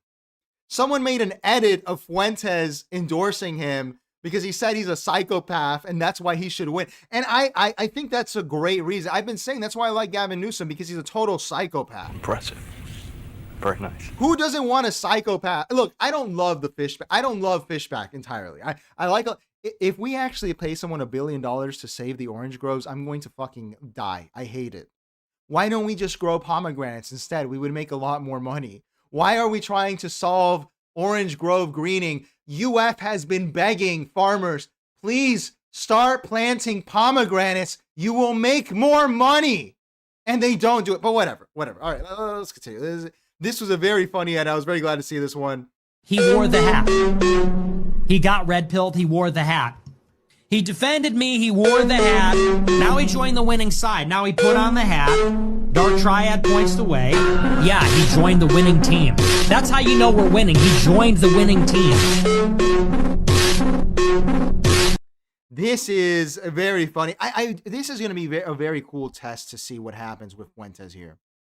Because I have met, as I've said, I met left-wingers, right-wingers, and I met Groypers that support Fishback in my travels. And this is an active online movement, but can it translate to real life? Because I see I had everything. How you doing, sir? I said it before. How you doing? How's New York? I said it before. Massey lost does hurt Fishback's chances. If he can destroy Byron in those debates, I think it can be a close race, but I still think Byron is going to win. I would put money on Byron, but it's very hard. Florida is harder than New York, man. Like, it is a lot harder to break the political machine that has been built here by Ron DeSantis. It's very difficult. I've been looking into our local politics here, and I never have in my whole life. Brother, they have a political machine that is fucking scary here in Florida. So let's see. I do agree that Massey hurts his chances, but Fishback is not staking his whole thing on Epstein. So we'll see. All right. And this was one of my favorites. This is the kind of stuff that Floridians love to hear, because we are tired of these transplants from New York and California. I've got to disagree with my friend Senator Rick Scott from my home state of Florida, who says if you don't like Mondami, come move to Florida. No, Florida's full. I got to my perfect. I got to my perfect. I got to my perfect. My spirit tested. Florida is full. Florida is full. Florida is full. Great stuff. Again, and this kind of stuff, people on the left like it. They do, because they're like, yo, fuck these people. And they hate the Democrats in the state. If you vote for a Democrat in Florida, you might as well jump off a bridge. You are not going to win. I really thought we could get like a cool purple Democrat that would be interesting and make the state a little bit. Everyone is pissed at DeSantis, man, whether they admit it or not. And people admit it from the right and the left. This is the guy who kept Florida free. I wish it had been kept Florida. He invited the whole world to move here, and now fucking PBD lives here. It's terrible. It's terrible. Eve says, easier for Fishback to get national attention. Fuck the MSI. Yeah, I do agree. But national attention, does that translate to older votes here? Because, by the way, the boomers in this state, they vote. They vote a lot, the older people, and they do not. From what I've seen a lot of young people that have converted their boomer parents. You know, Dud, I know you're new. If you're new here, please like, comment, and subscribe. It helps the channel grow a lot. Liking, subscribing the most helps the most. We're trying to get to 1 billion subscribers, so I appreciate that. And he says, the Sheriff's Association controls Florida and the sheriffs endorse Donald's. The Sheriff's Association, I think that's the real reason. I don't want to get nerdy, but in Miami-Dade, we never had a sheriff ever until a few years ago. And Daniela Levine Cava, our mayor, who's a fucking bitch. She's terrible. She's the worst, man. She's really bad. And it doesn't matter who you vote for in Florida, you're going to get screwed. The only guy in my area who has actually, the only guy I know of in Florida who has actually tried to do something good is a 20-year-old guy who ran for community council. That's an unpaid position in my neighborhood. His name is Manny. And he has voted in a NIMBY way because to fight the developers. One guy, 20 years old. That's the only one. The only one. You get screwed either way. But yes, not to get nerdy, I do think that one of the reasons that they brought a sheriff to Dade County, as well as a supervisor of elections, that's a new position we have in Dade County, is for this. It is to get a tighter control on the state. I do agree with that, Dub. Dub-a-dit. All right. Let's see here. This is part of an interview he did with Joe Webbin, who I'm not a big fan of. I actually don't like him at all. But let's see this here. If we have time, we'll watch the whole interview, or at least part of it. People, yes, are frustrated with the Democratic Party establishment, but they're also really pissed at Republicans. Republicans who just whine, put out strongly worded letters. There's no arrest. There's no accountability. Our country is being auctioned off before our eyes, and all Republicans can seem to do is go on Fox News and make jokes about Kamala Harris or Barack Obama instead of actually fighting for the heritage and birthright of our nation. This hits well, dude, because they are selling Florida to the lowest bidder, actually. That's what they're doing. Florida is a state where, dude, I'm telling you, I decided out of the kindness of my heart to get involved as a side project in the education field here in Florida a few months ago. I have been trying to see a way out here. It is not possible. The public school system is being gutted by the state. Some of you might say, oh, that's good. Public school sucks. I agree. I don't like public school. But what's replacing it are these charter schools that are all scams. And they take money from us and then they go bankrupt. And then we're left with no schools at all, which sounds really nice and everything until you have to assess the property value of a neighborhood and there's no schools there. How are you supposed to do it? They are selling this state to to the lowest bidder, which is always like the cousin or the uncle of whoever makes the decisions. Everything says the people moving in vote for progressives and DSA. Native New Yorkers leaving benefit them. The people moving in vote for progressives and DSA. Native New Yorkers. They benefit the Republican establishment in Florida, which is just terrible. Brother, we have not had a good governor in a long time. In a long, long time. Because Rick Scott sucked. Ron DeSantis started off promising, then he turned to shit. Charlie Crist, I guess he was okay. He was a Democrat. He didn't do much. Jeb Bush fucking sucked. Jeb Bush was a bad governor. I don't remember it because I was too young, but it was not a good time to be. We haven't had a good Florida since they brought fucking Disney here. A good Florida governor. And I want a good governor. Governor really matters. It's a position that matters. Let's continue. I don't think Fishback could be a good governor, to be honest, but whatever. Like, might as well throw a wrench in there. I wanted to show you this here. This is Fishback. This was earlier this year. I didn't see this. This is real political instinct here. This is very cool. Let's see this here, what he has to say here to this older woman. He's not a voter yet, but I'm voting. And I've been telling everybody, to vote for you. Word of mouth is way more powerful than a Facebook ad. Word of mouth is more powerful than a Facebook ad. And look at this. He's going to the boomers, the people that matter in the state. Word of mouth, especially with boomers, matter. Word of mouth is the most powerful marketing that exists. And everyone has forgotten that. I have not seen a politician say that in a long, long time. And look how he talks to the boomers. By letter from President Trump. And he signed it personally. Wow. Well, thank you for your service, Jonathan. You're welcome. Thank you very much. I enjoy what you stand for. Thank you very much. What a beautiful letter. We have such a great president. Yes, we do. We have such, and he fights for our vets.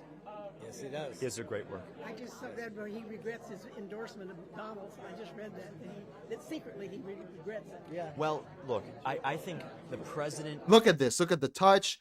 A lot of people don't get around old people. Is a good man. Yes.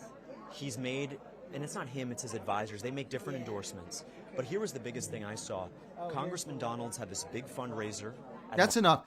This is how you win in Florida. When people say, oh, you know, like he's just doing the Zoomer thing. He's meeting the old people. This matters a lot in our state, a lot. Okay? I will show this later. This is the stupid $1 billion for whatever, but that's it. Wanted to show you this here. He's doing these rallies. This was on the 28th, so yesterday. This was in Broward County. And just so you can see the demographics of the people that are coming out to see him. First of all, this young lady, little Ozempic. Let's see this. I'm voting for James Fishback. I've been supporting James Fishback. Young man. Mr. James Fishback. Young man. Is a man who is for the people of Florida. James Fishback is fighting for us. Young foreign black man. To have our independence again. He's for the Republican Party. He's for conservatism, but he'll also point out the wrongs. His policies put us first in every respect with housing, overdevelopment, with affordability. These are issues that matter to us. He's young. He has a new vision. Go to the election booth on August 18th and vote James Fishback. I am fully, totally, 100% supporting him, and I will bring others with me too. That is the most important thing. You know, the guys who predicted that Trump won in the last election it was a guy who hired a polling firm. This is a guy who made a ton of money on Polymarket. I think it was French. And he had people call and ask, who do you want to vote for? And they would say something, I don't know, like, Kamala Harris. And then he would say, who do you think your neighbor's going to vote for? And he realized that people would be comfortable saying it if it was their neighbor. They say, my neighbor's voting Trump. This is what matters. People that bring other people that are going to spread the word of mouth to actually get to the polls. That is, people don't vote anymore in this country. And I understand why I don't vote, but if you want to win, you have to vote. You have to vote. Unfortunately, that's just how it works. I don't believe it's effective communication. It's not my thing, but you have to do it. And these guys here, this guy's telling you, I am going to bring other people. And they are transmitting this to the rest of the state. If you bring people to vote, you could be a shoo-in. Let's continue. I wanted to show you this here. This was the Miami New Times, which is my local liberal paper. They put this out. I got this one, Race to the Bottom. They interviewed some of his former staffers. This magazine fucking sucks, dude. I really hate it. It used to be good. Now it's just like Uncle Luke writes in there, and they fired all their talented writers. It sucks. It used to be a culture magazine. It's a big deal in Miami-Dade. And he's using it here in order to compare himself to Dewey Defeats Troop.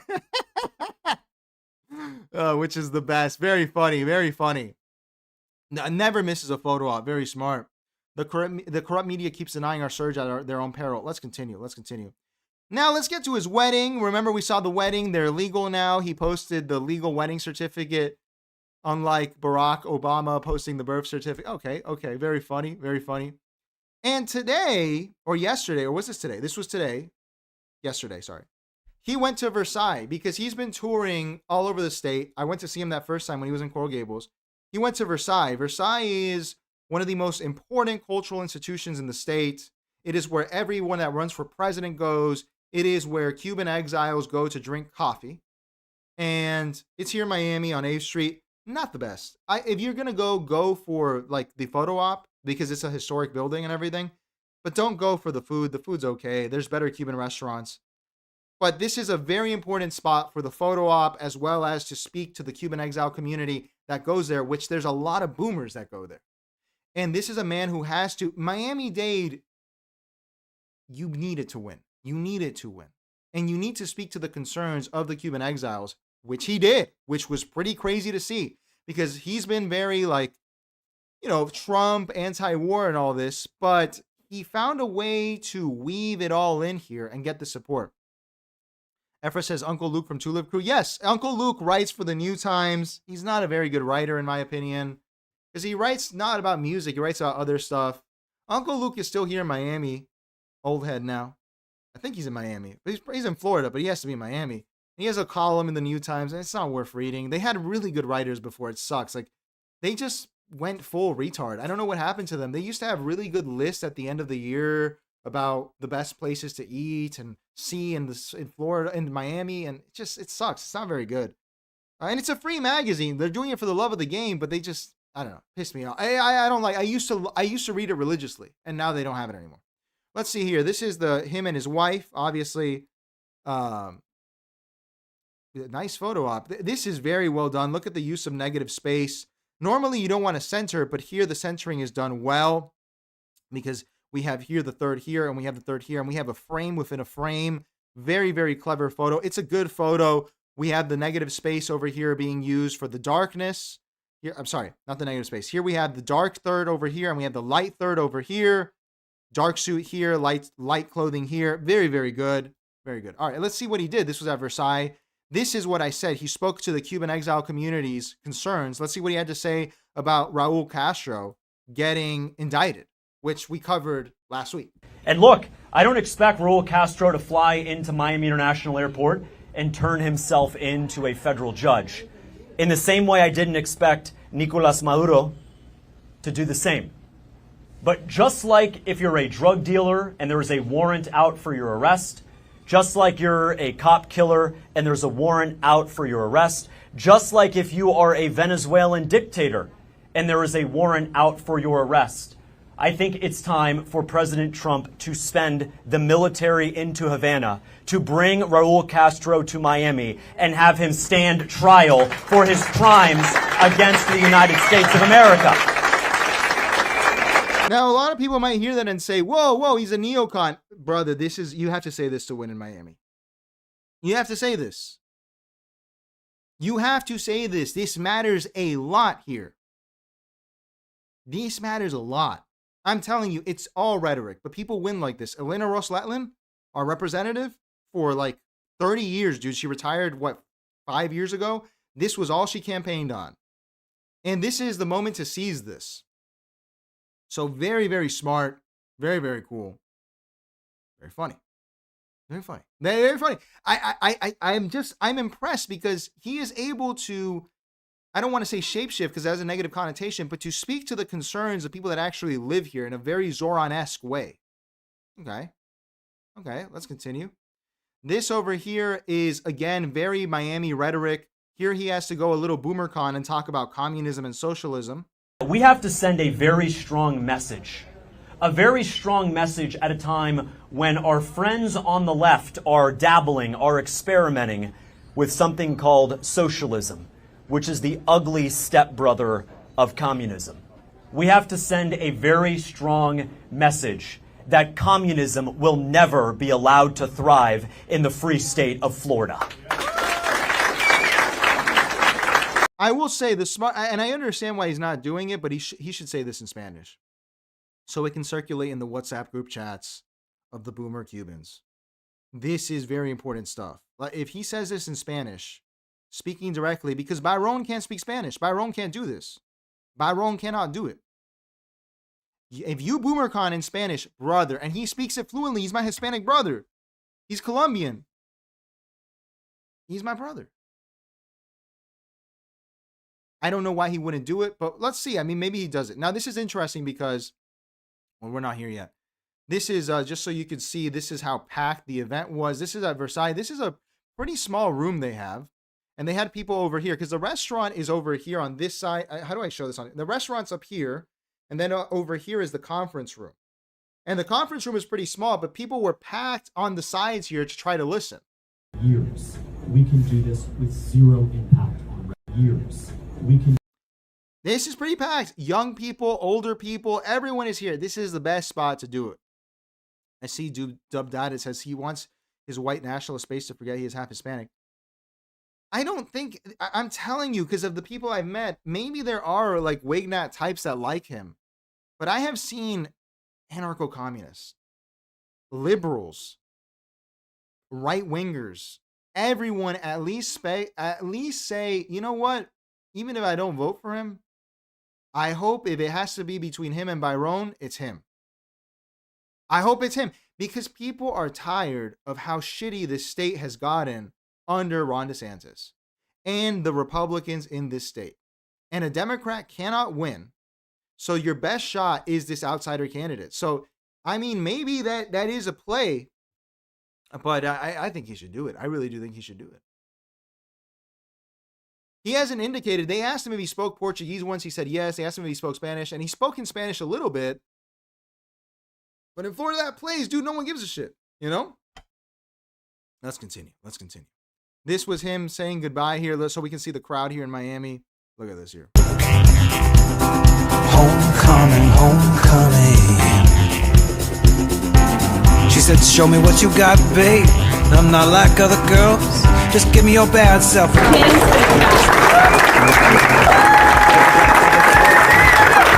Down to the sky. They'll say that it's a miracle, and you'll know damn well they're right. Good politicking. Dub Dabbit says the state is better than ever after DeSantis. No, it's not. Do you live here? Have you been here? Ask anyone from here. Don't ask a transplant how the state is doing. Now, what's interesting is that this was part of a tour on the same day. And I know if people that don't live in Florida won't get this. He went here. The same day he went to Versailles. He went here. He had a tour at Vicky's Bakery in Weston. That is like 50 minutes from Versailles.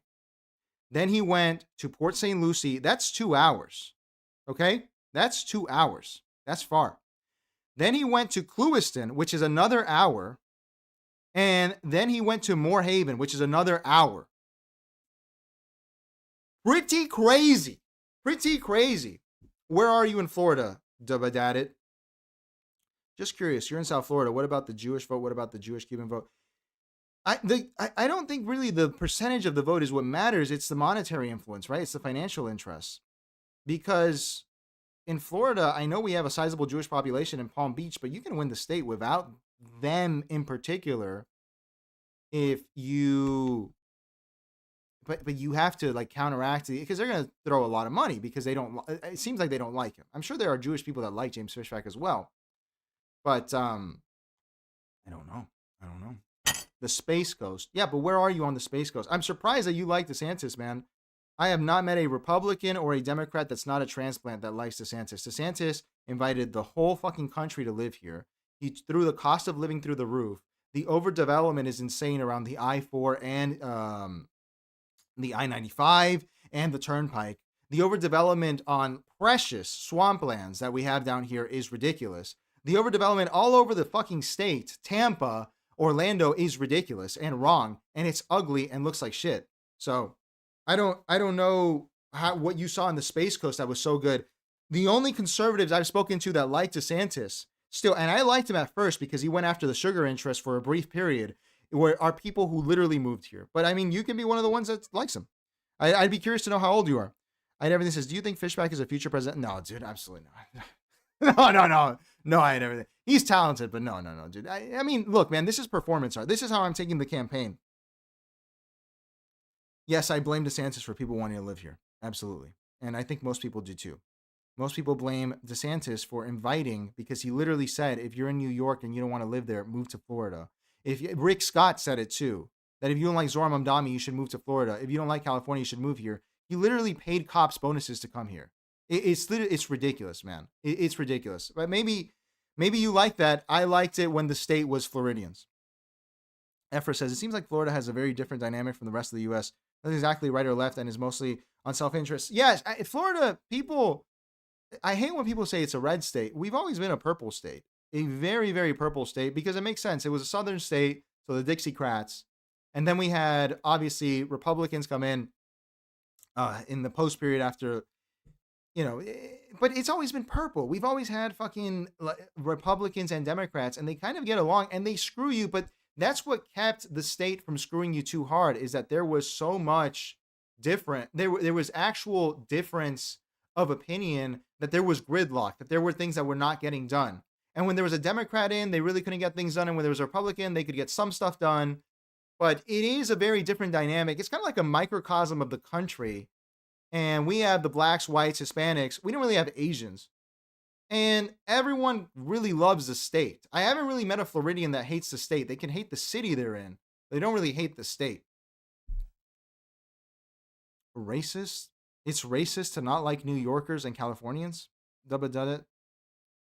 It said no blacks, no dog. Okay. I don't know what that has to do with what we're talking about, Dubba Dabbit. Anyway. here he is again posting on Byron Street. Very funny. Very funny. And this was interesting because this is Niceville. Niceville's a shithole. This shows you how the guy cares. I've been to Niceville. Nobody knew you. This is in the Panhandle. It's a really shitty. The Panhandle is one of the shittier parts of the state, outside of the military areas that get a bunch of Fed money from the military. And here we see Fishback 2026 on the overpass. This matters because these people tend to vote Republican. The Panhandle, Florida's the only state. The more north you go, the more south you get. And Fishback over here getting organic support is something, because normally, and not to stereotype, but this is where you go, these people are just stooges for whoever the Republicans put up. Because in Florida, the more south you go and the university towns, so like Jacksonville, Orlando, Miami, Tampa, are going to vote left. And you're going to have pockets of red, and then you're going to go up north, and it's going to be all red except for Jacksonville and St. Augustine. And where else? Maybe, I don't know, dude, like where is, yeah, dude, I don't think there's anyone on the fucking, I don't think there's anywhere on the Panhandle. Does any part of the Panhandle vote red? Let's check over here. What is the Panhandle? I'm sorry, blue Panhandle. Florida. Let's see. Florida 2024 election. Let's check that out. Let's see how it went. Each county.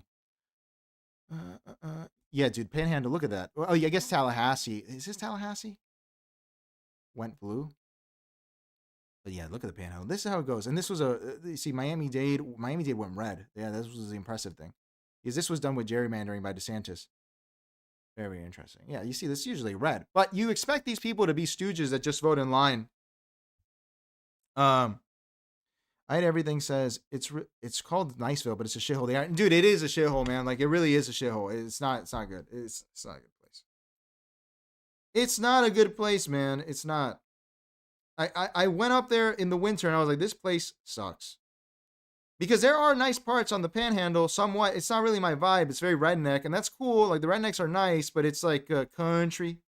And they do like the ATVs and UTVs, and I'm like, it's not really my thing. Let's continue. All right. This we might get back to, but what's more important here, before we get to that, I had to show you the Fishback Files that are leaking.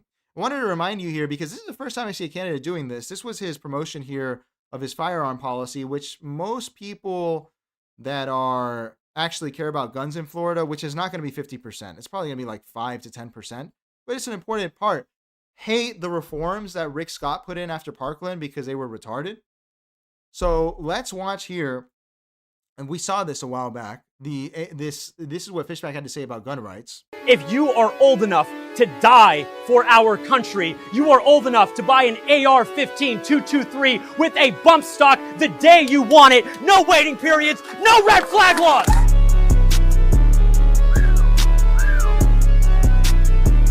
So I don't know if anyone recalls this edit, but this is pretty bold as far as Florida goes, because usually they cock the conservatives around this issue. And not only that, he actually released this week where he said, many people have asked me about my stance on the Second Amendment. Here's where I stand, a thread. I haven't seen this before.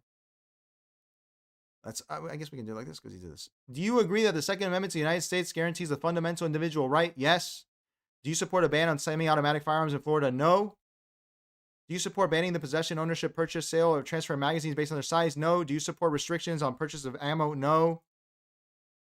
You support repealing the Parkland gun control law that prohibits adults 18 through 20 years of age from purchasing a firearm? Yes. Do you agree an individual's Second Amendment rights should be denied without stringent due process? Yes. Cannot be denied without stringent due process. Would you support legislation to allow open carry in Florida? Now that's where I'm like, I don't like open carry personally. Yes. Do you support further restrictions or bans on hunting? No. I've never seen someone be this clear on this issue, man. And a lot of people don't realize Florida is one of the gun capitals of the world in terms of 3D printed guns, which shows you that it's a very libertarian state on this issue. The only time we came close to doing something about guns was during Trayvon Martin, when they kind of put Stand Your Ground on trial, but didn't go anywhere. And this is enticing. To me, I would have to hear him say he's going to arrest Ron DeSantis to vote for him. But I like this. This is interesting, and a lot of people care, dude. I remember people got hit with this. People that wanted to get a gun at 18, because now you can't get a long gun at 18, which was always the law. They were pissed. And I've never seen someone be this clear. It's pretty crazy. Now, let's get to this. As we know, my Hispanic brother over here got married. And it was not the woman that I saw when I went to go see him. This is the woman that he was with before, who was Francesca. And she came out this week and said, I am preparing to spill all of the tea in her Ashley St. Clair era. And she released this video. Let us watch what she had to say after, you know, they always want to hold a Hispanic brother down, brother. Let's watch here after he got married.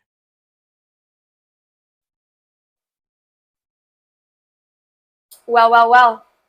I guess the cat's out of the bag, isn't it? Or should I say that the fish is off the hook? Or should I say I threw that fish back? My name is Francesca, and it really is me. It's been me the whole time, and it's been so cute watching all of you scramble. That's not James Fishback's ex-girlfriend. That's a man LARPing. There's no way. Oh, baby, there's a way. Oh, there's a way. And it's been so fun. It's been so funny, and I'm going to enjoy you. Because I've been waiting for this for the past 6 months. I've been really quiet, if you think about it. If you think about it, you never really heard from me. You really just saw me. You saw me everywhere with him. And then suddenly I was nowhere with him. And then suddenly Red, wife, showed up. And what happened to his first wife? Where's Francesca? Where's his first wife? Wife, in quotes. James Fishback and I were never married. And I can't believe he did that.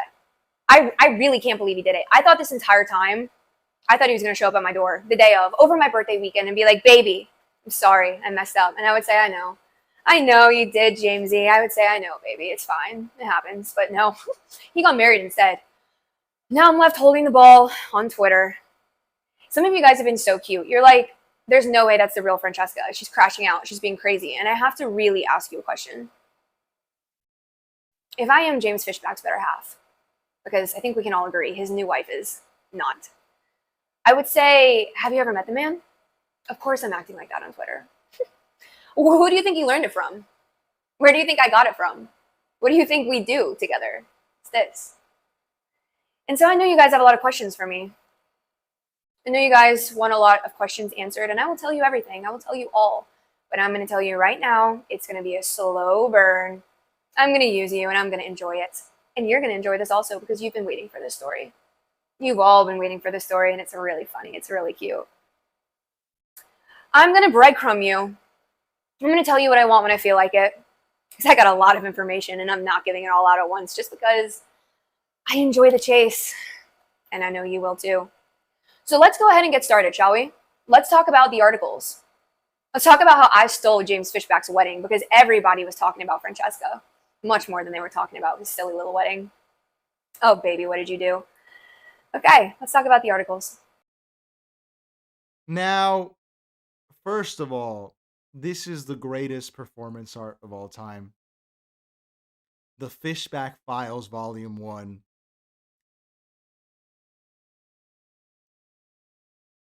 I have to say, obviously, my Hispanic brother is Colombian. Because Colombians love themselves a crazy woman. They love it. Venezuelans too, but Colombians love themselves a crazy woman. This is truly the melodrama of the century. I can't tell if she's in on it. This is real pro wrestling that we're having here. What are these Fishback Files? Well, she released this here today. A 5-minute... Let's watch this here. Let us watch this here. You're all probably wondering why I was in the New York Post. I was in Yahoo, TMZ, AOL, Daily Mail, all the biggest news outlets in the world are all asking one question. Who is Francesca Rain? I've been keeping my cards very close to my chest. But it's time that the truth gets out. My ex-boyfriend, James Fishback, is running for Florida governor, and he's caused quite the ruckus in the process. So these articles are coming about our relationship. And so let's go ahead and cover it. Let's talk about it. The first tweet from the New York Post obviously has 1 million views. This is me. That's James. Literally, in that photo, one of his eyes was looking this way and the other eye was looking this way. And I made a joke on Twitter, and I was like, one of his eyes was looking at me and the other eye was looking at his new wife. Candidate James Fishback marries mystery blonde. False. I'm the mystery blonde. His new wife is Red. Just weeks after ditching girlfriend. I am the girlfriend who got ditched. That is me. I'll just take it as it is. I'll just take it as it's reported. But at the end of the day, the New York Post is never going to write about you. This will never be you. So you can roast me all you want, but honestly, I'm up right now. Post is reporting my boyfriend got married. Yay! He got married. With this super romantic tweet, logging off for a bit, getting married BRB. Makes me feel like you're super serious about your wedding, aren't you? Also, let's get one thing straight. Mystery blonde, red. Mystery blonde, red. Thank you, New York Post. Please fix your headline. Many users pointed out that the apparent shotgun wedding happened just weeks after he broke up with previous Francesca Rain. Just weeks. Fishback started dating Rain, who previously went by Crypto Barbie. I did. So if you know anything about me, about half a decade ago, born of 2021, I was known as Crypto Barbie. I was a cryptocurrency influencer. I sold NFTs, traded shitcoins, Remilio, all that good stuff. It was awesome, and apparently it's haunting me now 5 years later, before deleting her social media. So rule number 2, if you are ever in the position to be a political wife, I'm telling you right now, do not delete your social media. You actually need to curate your social media to the highest standard and wipe everything else online. You need to go hard, because what had happened was that I deleted my socials thinking that I was helping James, thinking that I'm helping my man, just fully supporting him so we can redo this life together, so we can start this new life together. And what ended up happening was that the leftover crumbs of myself were on the internet. I had absolutely no control over my narrative, things that I did. This is like Shakespeare, pure scorned woman. I love it. This is, I always wondered about this woman as well as his new wife. This has to be like a crazy, either she was like, fuck it, dude, let's go all the way. Like, this is a ride or die. I'm ready to do it. I'm ready to, fuck it, let's go. Let's be the governor and the first lady of Florida. We're living in a soap opera now. Like this, and I'm sure he's going to find a way to either ignore this or use it for more attention. It's pretty funny to think that he's been flirting with clavicular and looks maxing as well. How is this going to work here?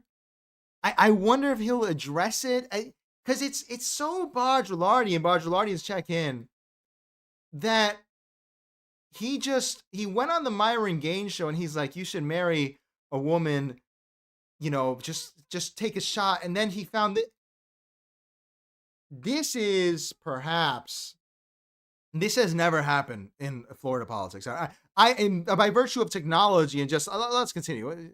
Gala in Jacksonville. And the entire moral of the story, the point of this entire story is that James and I's relationship was extremely public. It was almost iconic. We were kind of mogging. We were honestly them. We were that couple. And the people are pissed. The people want Francesca. There has been a outrage on right-wing alt Twitter in the fact that I got replaced at the last minute. He literally promised the people Francesca, and then whoop, last minute, red Floyd. So telling everybody that I was his wife and that he was going to marry me. And let's look at some of these reactions on Twitter, because they're pretty crazy. As you can imagine, they tried to completely erase my existence from the internet with James, but you cannot erase me from your memories, and you cannot erase me from the memories of the people. So we have Wrath, who said, what happened to Francesca from 4 months ago? That has 254,000 views, and I'm right here, Wrathy. I'm okay, thank you. Brandon Leslie, who you were still in Optimy, don't think we are friends. He had a different girlfriend 3 months ago, 210,000 views. James Lee said, I don't want to be that guy, but wasn't James Fishback dating someone else just a couple months ago? Well, the New York Post reported it as weeks ago. 466,000 views. We have another one, AL, EL, IL, I don't know. Less than 2 months apart, 2 different women, BTW, 330,000 views. This is JFK status. Imagine the scorn. Never in Florida. I mean, there's a scandal right now that's alleged of our Speaker of the House in Florida having an affair. He's being replaced by his sister. He's out of my district, actually, Mr. Perez. I don't understand this. This is really something. This is really, really something. I'm sure he's going to find a way to make this benefit him. Byron, as we know, has that weird wife of his, and he got a divorce. This is the most Florida election ever. Your bleach blonde ex-girlfriend comes out mid-campaign to be mad that you married someone else. Was he like went wife shopping while this was going on? I mean, it's like, no, this is the one. This is the Jackie Kennedy. This is really something, man. I'm very, very, very impressive. I know this says, bro, why does she sound like she's acting in a movie? Now I can see why he broke up with her. No, dude, this is, if there's anyone to blame, it is Mr. Fishback himself, but he can't help himself, dude. That's how it is being Colombian.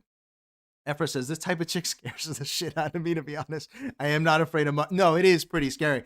I didn't really interact with her when I saw him here in Miami.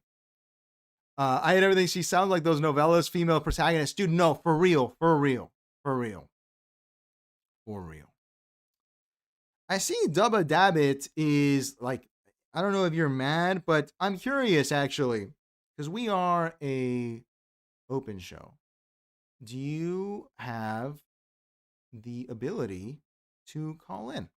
Because I'm curious to talk to you as to what you have to say. Call us now, Dubba Dabbit. I want to hear someone who actually thinks DeSantis is the best.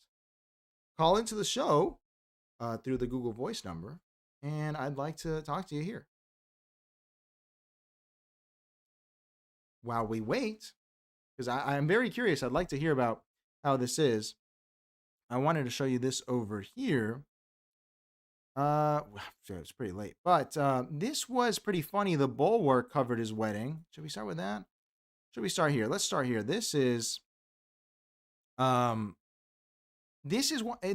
because this is WSFU, which is a public access television network that is available here on the left. On the northwestern coast of Florida, that did a little story here about him. And I'm curious as to what they said, because it's important that they are covering this. Dubba Dabbit, call in. I'm curious as to what you think about Ron DeSantis. The number is there and available to you. If you don't call in, brother, I'm sorry, but I'm going to have to hide you from the channel because we need people to nut up or shut up on this channel, brother. Let's watch here. This is Florida Republican gubernatorial candidate James Fishback. Florida is our home. America is our birthright, and we will never let them steal it from us. The 31-year-old candidate with no political experience has gotten media coverage through attention-grabbing but outlandish policy proposals. And he says, I'm running for Florida governor to make the trains run on time. This is a quote from Benito Mussolini. Okay. Call in, Dubba Dabbit. I'm not talking to the chat with you. Call in. If you're not calling in, you're getting hidden from the channel. I want people to call in. Anyway, call in, dude. If you have questions, call in. This here, the reason I like it is that it's academic. It's obviously student made, so there's not really much money in it. And it is a pretty good summary of what has happened from a centrist POV. What the hell? No. Here we go. Okay. This is a guy in World War II that was aligned with Hitler. He's used racially charged language against opponents. Byron Donalds, you're never going to be governor of Florida because we are taking this state back from people like you who have sold us off to the slaves, to be slaves of Israel. We're never going to let that happen. Fishback has faced a series of scandals. Allegations of dating a 17-year-old when he was 27. Financial issues leading to his Tesla being repossessed. And questions about whether he meets Florida's 7-year residency requirement. None of that seems to be slowing down Fishback's digital footprint. His posts rack up millions of views, and that social media success seems to be helping Fishback win over younger Republican Party voters. A recent poll found that 32% of 18 to 34-year-olds that are registered Republicans and say they will vote in the next election. I had not seen this graph, and I find it to be really curious. Because I'm not surprised. If anyone feels screwed over in this state, it is younger people who are from here. The people who moved into the States just took up the prices and made everything shit and brought in their conservatard politics like Patrick Bet-David. Patrick Bet-David is the prototypical example. Because Patrick Bet-David is a guy who has never been here and is here telling us why the state is great, what the state should do. And it doesn't make sense. And unfortunately, we know the Democrats are not going to win ever. So you have to find something else. The only people, this is a very curious graph because there we have Byron Donalds is being favored by the 35 to 54 demographic. I assume those are the people that are going to benefit the most, as well as the boomers, obviously. Casey DeSantis, I'm surprised by, because her campaign, dude, I have a vendetta against Casey DeSantis because I actually met her and I was supposed to work on not her campaign, but some other thing. And they used me and my camera for like a day, and then they never got back to me. So I'm surprised that anyone wants to vote for her. She has done nothing for the state. She's clearly an egomaniac. And Jay Collins has no, like, this is what I'm telling you, man. This is the problem with Democrats in Florida. No one supports them because they know that they can't win. They will not win. It's really, I've never seen a political party commit, well, actually you can, right? Because it's kind of like Republicans in California. They do this. I just don't get it. Are supporting Fishback. I went to one of his rallies, held in the backyard of an FSU student's rental house, to see who was showing up, how they found him, and why he resonates with some. I saw Fishback's Instagram, and I don't know everything about him, and that's why I came here, is just to see what he's really about. I saw a Instagram reel of him. He had just gotten kicked out of Starbucks. I couldn't even tell you the Democratic candidate's name, and I only know Byron Donalds because Fishback mentions him so much. Interesting. All right, Dibbadabbit, you're not calling in. You're going to be hidden from the channel, brother. We need people that's nut up or shut up. When do we do this? Do we do that or do we do timeout? Probably just hide user from the channel. And we welcome all political views, man, but you better nut up or shut up. Let's continue here. So Afra says, who actually is backing Byron? Byron is being backed by the classical interests in the state, which are going to be most likely the sugar lobby. At this point, also the technology lobby, which is going to be the data center people, the energy lobby as well.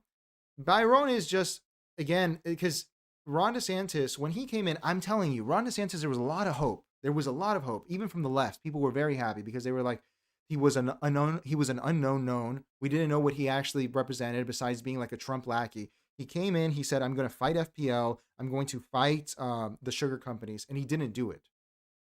So Byron, and this is why I think DeSantis doesn't like him, is because he hasn't done anything. All he has done is lick Trump's ass for the past 4 years. And for some reason, that makes him governor material because Trump came in and endorsed him. And I'm sure DeSantis partially feels fucked over by this because it's his state. It's not Trump's state. It's Trump's country, but it's not his state. I guess he lives here, but that doesn't really count. And he came in here and intruded on the politics and said who should win and who should lose. And that's why he really does not like him, because he has not endorsed a candidate, which matters a lot. That matters a lot. If the governor, who is one of the more popular governors on a national level in the whole country, is not endorsing a candidate, what does that tell you about Byron? It tells you that they don't align. I'm sure the healthcare industry is behind Byron as well. Florida's industries are going to be healthcare, tourism, that they don't really care much about anymore. Water, sugar, electricity. That's going to be the main things.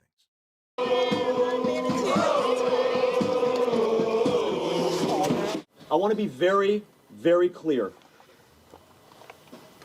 We are arsonists, and we will burn down the system that Democrats and Republicans built. We will start a new system like our founding fathers did in 1776. It does not matter. We will get it done. Yeah, so I think just it was the algorithm feeding me. Like I saw a lot of really quick, the that idea is not for anyone that actually cares about the politics here. They recognize that DeSantis has built a political machine that will never allow a non-conservatard to win. And this is a problem because there will never be a free election in this state for probably the next 20 or 30 years because of this. The redistricting that he did. I heard this from someone who worked on his campaign. What he did in Miami-Dade, the way he broke it up in order to win it. He told me, dude, it wasn't even conversions. It was that people were broken up in order for the county to go for Trump. And he wanted Trump to win, but he was like, let's be honest, it wasn't a change, it was just redistricting. This machine is very, very scary for anyone that lives in Florida because it is just going to be conservatard interest for the rest of time. different political stuff on my feeds, like Graham Plattner. He's this guy from Maine, and then James Tellerico from Texas, and then I saw Fishback. Nearly everyone at the rally, mostly men and mostly white, said they discovered Fishback through social media. Some compared Fishback's social media approach to New York City Democratic Mayor Zoran Mandami. They're very charismatic and young and kind of want to, they're tapped into the culture and stuff. He thinks Mamdani did so well because he focused on affordability. Before I begin, I just want to ask a question to the crowd. Can you raise your hand if you think life in New York City is too expensive? Grocery prices are out of control. The cost of eggs and milk has skyrocketed. And Fishback loves that. He is also focusing on affordability. The question is, how do we make life in this state more affordable? It used to be affordable. I have a crazy idea for you. It's that when you graduate from this school, you'll be able to get a great paying job. You'll be able to get married. When you're married, you'll be able to buy a home. I talk to my own students all the time. There's concern of, I don't know if I'll be able to afford a house. I don't know if I'll be able to afford a family. That's Andrew Selepak, a media professor at the University of Florida with expertise in social media and extremist groups. He says both political figures tap into the same generational insecurity. Like right now, young people don't have hope that they'll be able to afford kids, a house, a future. They don't have hope that they will have a better life than their parents and grandparents. They don't have hope that, the future looks bright. Florida's recent population surge over the past 5 years, the fastest in the country, has pushed housing costs dramatically higher. The state has been struggling to deal with that influx. And as the state population has grown, a lot of younger people have left. And again, this is why WWPMD, he's not calling in, right? Is he gone from the chat? This is why I always say we're open to everyone on this channel. However, conservatives, because as I told you, conservatives have no principles. Conservatives, I'm not talking about right-wingers. I like right-wingers, I like communists, I like leftists, I like liberals, even though I find them a bit annoying, but conservatives are losers and liars, and they have no principles, and they will never, a conservative will never back you up in a fight. They will never take someone on in a fight head on. All of this information is available to anyone who lives in Florida. You can travel from St. Petersburg to Jacksonville, from Pensacola to Orlando, from Key West to Tallahassee, and everyone will have complaints about this. But there are the conservatards that vote for this type of thing, which are people, this guy, WWPMD, I saw a chat where he said, oh, but Andrew Gillum was bad. What does that have to do with anything? The conservative cannot judge things on an absolute basis. Everything is relative. And again, I don't debate. This was not a debate. This was trying to understand a DeSantis voter that probably lives in Melbourne, who is there. And I just don't understand why the fear, why the inability. All of these statistics are publicly available. And they're not just publicly available, they are empirically available. I was just in Melbourne this weekend. Melbourne, I guess it's fine. I don't know. It's Melbourne. It's Space Coast is largely industrial at this point. It is just an industrial area where people build stuff for rockets. It is the space corridor of Florida. Maybe it's fine. You have Florida Tech up there. That's about it. Maybe if you live in your bubble, then that's fine. The Ron DeSantis administration. But anyone that lives in Miami, in Tampa, in Orlando, in the Keys, and even in Melbourne, this is the thing that's crazy, is your insurance rates have gone through the roof. And they will say it's not DeSantis' fault, even though he's the governor. It's not his fault. There is nothing that you can get from these people. There is no principle. There is nothing. And that's why, again, debate is a waste of time. But they won't even talk to you. They won't even talk to people. Always talk about how leftists don't want to do interviews. Brother, a conservative trying to defend their opinion, I sincerely, I've never seen it. I've never seen it. So I told you, we're usually open to people, man, but we are hiding this guy from the channel. Where is this? Because I don't want to deal with this. Conservative crap. If you want to go talk about how Democrats are the real racists, and what else do they believe? There are only two genders and all that. Go do that on the Steven Crowder channel. There's no need to do it here. Let me see here. Let me catch up with that. Everything says you're forgetting DeSantis' master plan to use food reviews to win the White House. I think he's gonna run, dude. I actually do think he's gonna run. Because he has to run now. DeSantis, he has to run. If he waits another 4 years, what is he gonna do in the meanwhile? He's just gonna be a recluse. He has to run the next one, and I think what's gonna happen to him is that we are gonna get this recession that's coming, probably by 2028. But he's gonna inherit a really bad country if he does win, and I don't think he will. He does not have the charisma. He should have stayed here. If DeSantis were smart, he would have figured out how to carve himself here a spot where he was actually beloved by the people of this state, remove term limits, and become the perma governor. He did some good things. He removed Disney's special exemption. That's cool. That's fine. He did some interesting things. He took on the sugar lobby at first. People hate the sugar lobby here. You heard me talking about it with Spring. He's in California. Yesterday, we talked about it. The sugar lobby here is fucking evil. They're destroying the environment. And then he turned their back and he fucking started supporting them. This is one of the worst people we've had as governor of the state. Rick Scott was a criminal and a thief. Literally, I think he got fined for all that Medicare fraud he did. When you look at someone like DeSantis, and it's just terrible. Eve says, he could have moved right onto the national stage, in my opinion. Can you tell me why he couldn't, sir? I don't know, dude. Eves, he said some pretty wild shit to be on the national stage because Trump said some wild shit, but it wasn't like this. The AIPAC attacks, I really don't see how that translates. Everything says, I saw a tweet from James Talarico saying black people in the church and Mexicans in the stores. What do you mean? What do you mean, I did everything? What did he say? Talarico is, I don't know. I don't hate the guy. Dude, it's Texas. Texas is a shithole. I have a friend from Texas, very close friend. He's from Texas. He tells me Texas is a shithole. It is a shithole. So I'm not even surprised. J Boss is totally correct. I think you mean on conservatives. Brother, I'm telling you, man. The only people I've seen who defend DeSantis are brain dead idiots. If you're a boomer, maybe Florida's gotten better for you. But even so, like, my parents are boomers, and they've been in Florida for most of their lives at this point, more than half of their life, a majority. And you look at the housing crisis from their perspective, and it's really interesting because they say, we want to sell our house. And we can't. Because if we sell our house, then what are we going to buy? Because everything is inflated and it doesn't make sense. And we like living in South Florida. We don't want to go to Orlando. Why is it that we can't buy anything? And so now we're stuck in a big house with a lot of maintenance and a lot of property tax. And we would like to sell it, but where are we going to go? And I'm sure a lot of boomers have that reality as well. Everyone is a prisoner here. And it's just terrible. Ephra says, did you see Tim Dillon on Conservatives recently? I did not. Let's continue here.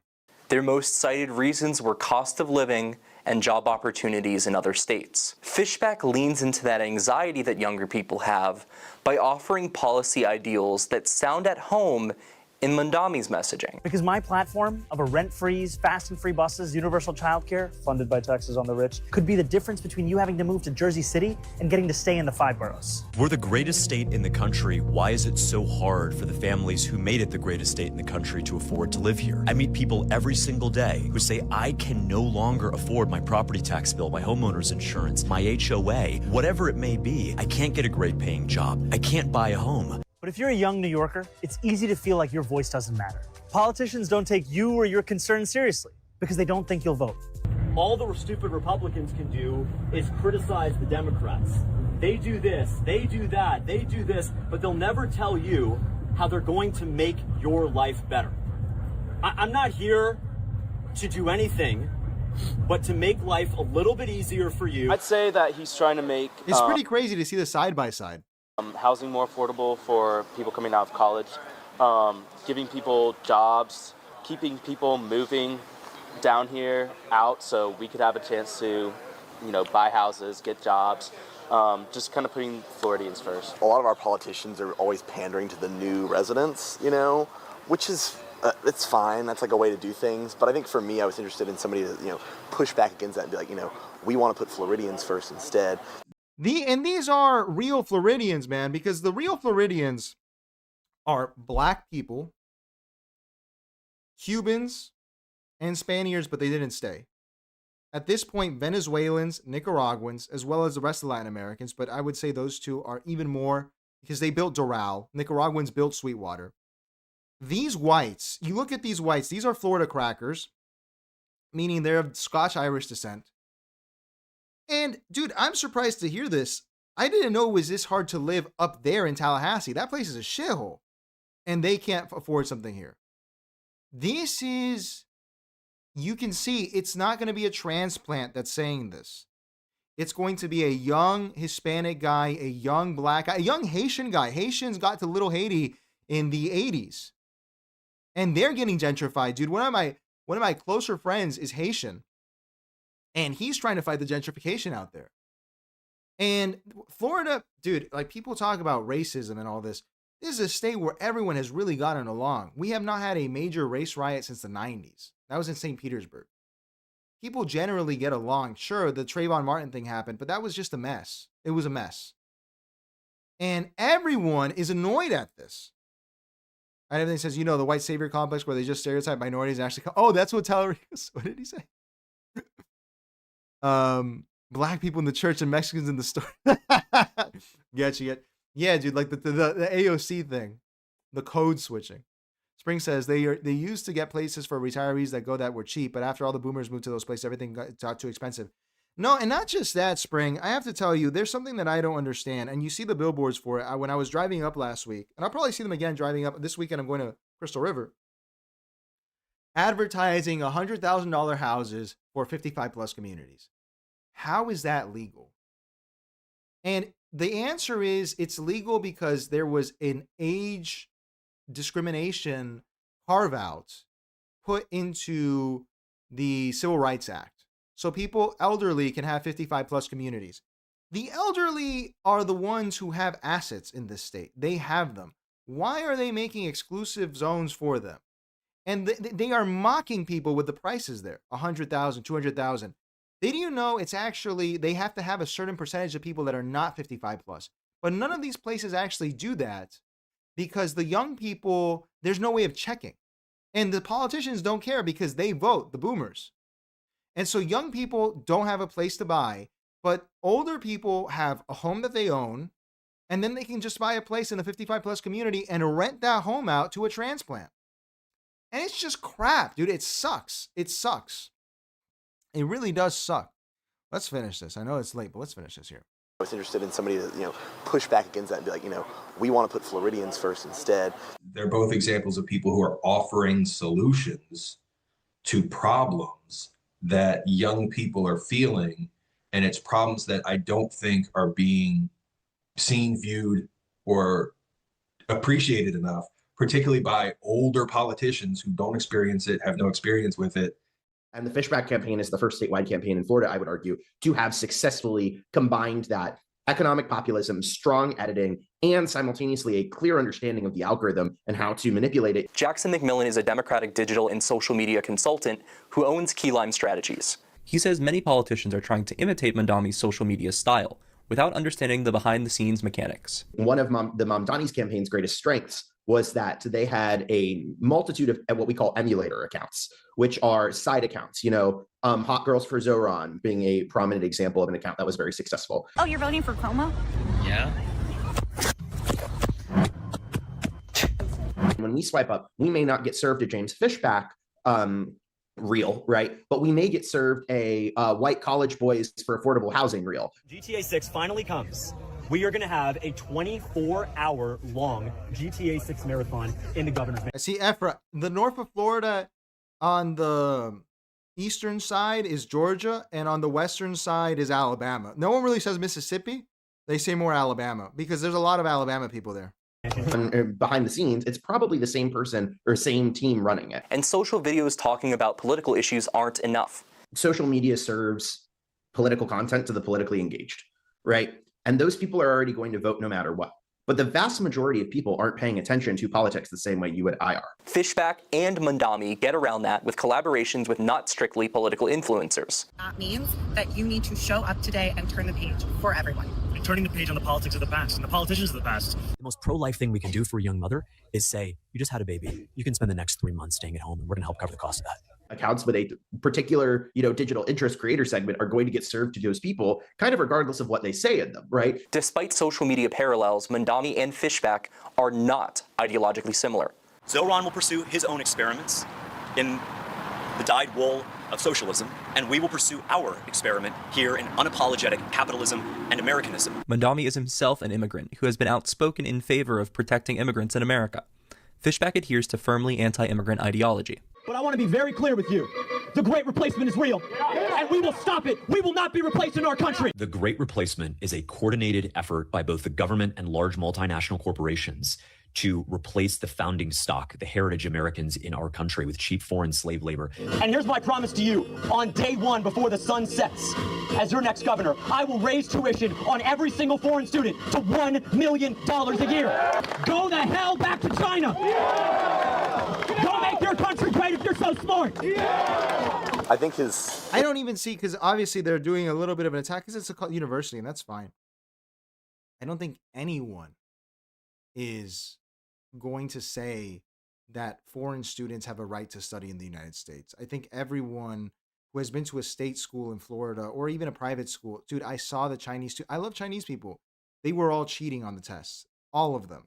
They were handing out tests, and you would get reprimanded if you cheated on a test, but a foreigner would not.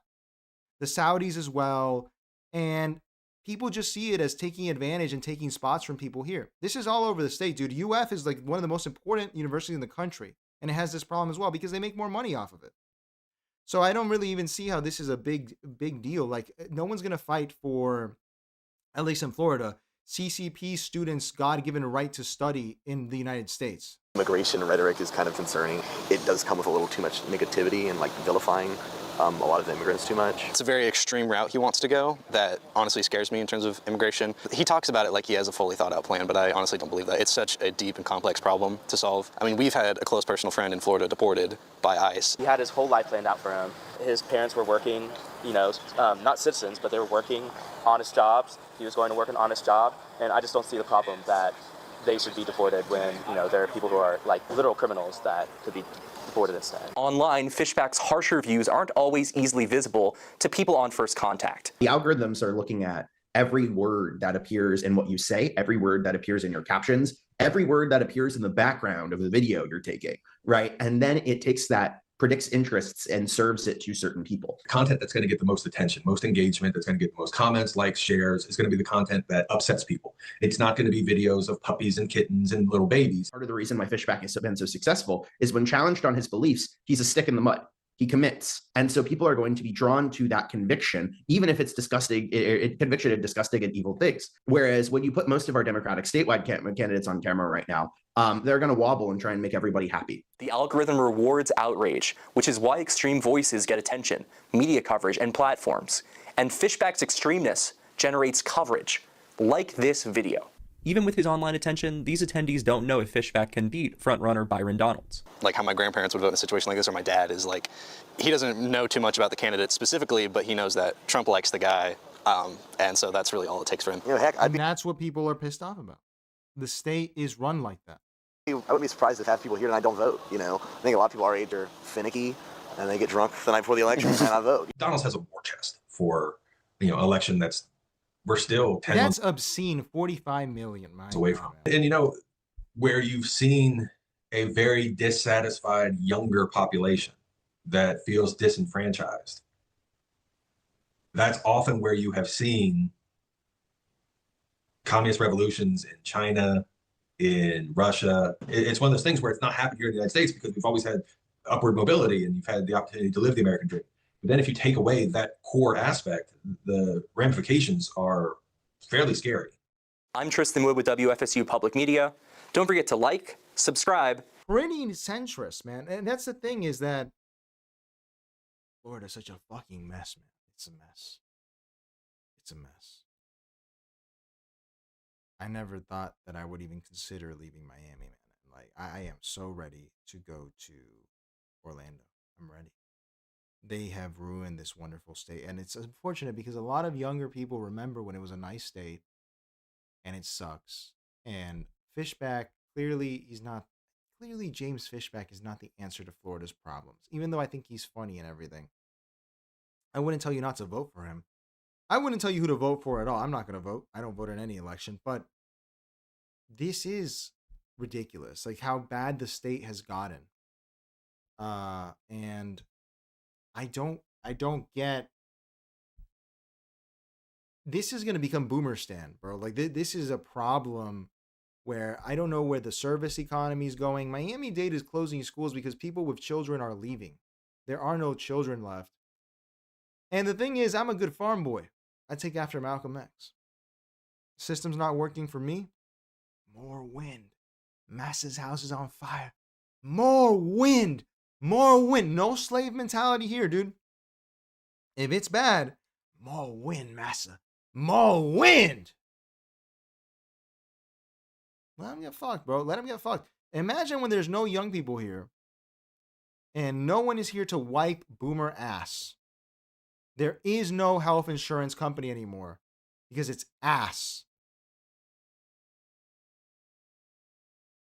What's going to happen? What's going to happen? I don't know how people are making it work here. I know how I'm making it work, but that's very particular. This state is... I spoke to a public school teacher about this who's been teaching for 20 years. I don't know. I don't like public school. I don't like teachers. But she told me, she was like, this state was so good 6 years ago. And she's a liberal. She was like, before DeSantis, it was such a good state. And it's like everyone feels this way, but no one has an answer. Everything says, have they increased the budget for education? They've decreased the budget for education. They've done this really odd thing where the Department of Education Fed grants were removed. So schools lost like 40% of their funding. But then here we had the genius of Chris Rufo. And look, man, like I said, this whole country is the retarded progressive versus the retarded Republican. And then there's a retarded liberal in the middle saying, guys, everyone calm down. The retarded progressives in this state run the school board. And they're putting in the curriculum how to teach people about being gay at like the age of 8 or something. I don't know why you would do that, given that this state has been looking for excuses to destroy the public school system. Why would you piss off the hand that feeds you? The hand that feeds you. So what happened is that Chris Rufo and his people showed up here and they said, we're going to bring school choice. And they passed school choice. What does that mean? That means the money follows the kid. If you take a kid out of public school and put him in a charter school, which is probably going to be shittier, there are some good ones, but there are shittier ones because they tell parents, oh, it's going to be like a private school, but free. Then that money leaves the public school, and the public schools have lost tons of students, and they've gone to charter schools. And what happens is that some of these charter schools go out of business, and then all of these kids have to go back to public schools, and it's a fucking mess. And it's a mess. And they don't take special education children at public schools, at charter schools. So everyone left at public schools is either people whose parents are neglectful, parents who believe in the public school system, or they're going to a magnet school, which is different, or parents that, that don't care. Like that's who's left. So you go into the classroom and it sucks. It's just a bunch of like people whose parents, and some of them are really smart. That's the unfortunate thing. They're really smart and they don't have a chance. And this state, like the education is falling apart. Dude, like if I had a kid right now, honestly, man, in Florida, I would not know where to put him in school. I really wouldn't know where to put him in school. Yeah, I wouldn't put him in a school to begin with. I do FLVS. I put him online because I don't believe in schooling like that. But if I were a normie parent that had to put a kid in a school, I don't know where I would put them.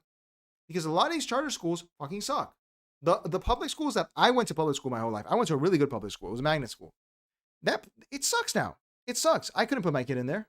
That's how I learned French. That school fucking sucks now. They blows. My middle school was like that too. And there are no good schools left. Except for online school and some exceptional charter schools. And even so. Or private school, if you want to go that route. And who can afford that? I guess you get the voucher from the state. It's just ridiculous. It's ridiculous.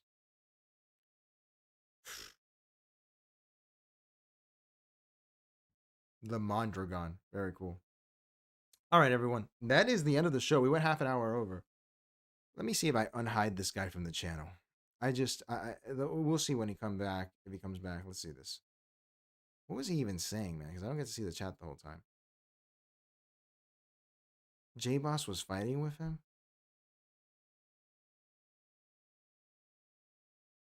I appreciate a good troll, but I don't see what the point of this was.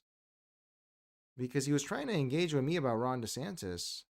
How old are you? What is that? You look like you weren't born before 9/11. What does that have to do with anything? And I was born before 9/11. God, bro, I don't get it. The conservative, that's the thing, bro. Like, I can't tell if it's a troll or a conservative, but either way, that is what a conservative is. And as I always say, we're open to a lot of people on this channel. I love me a communist. We have communists here. We have leftists. We have right-wingers. We have liberals, conservatives. Dude, you're welcome, but you gotta watch your ass, dude. I don't want to hear some bullshit. Pretty sure Foil Hat's a conservative. He comes in sometimes. He's all right, I guess. I don't know. And I guess I would just address, I hit everything, said that inflation is caused by the Fed. Yes, that's true, sir. Absolutely. However, dude, like here, everyone moved here. Like this is what made it inflate even harder, you know, like in Florida. But you're right, inflation. Dude, when I went to New York the first time 2 years ago, I was like, why is everything so cheap here? And my New York friends were like, cheap? What do you mean? I'm like, dude, it's fucking, you can get a sandwich for like $10. The hell? This is fucking great. Miami's like 20. They're like, what? And I went to San Francisco. Same thing happened. My friends were like, what do you mean? It's cheap. I was like, dude, you get like a burger here with fries for like $6. Are you kidding me? They're like, oh, that's In-N-Out. And I'm like, you wouldn't see that anywhere. Spring says, do a program on Caleb Maupin. Brother, I want to invite him on.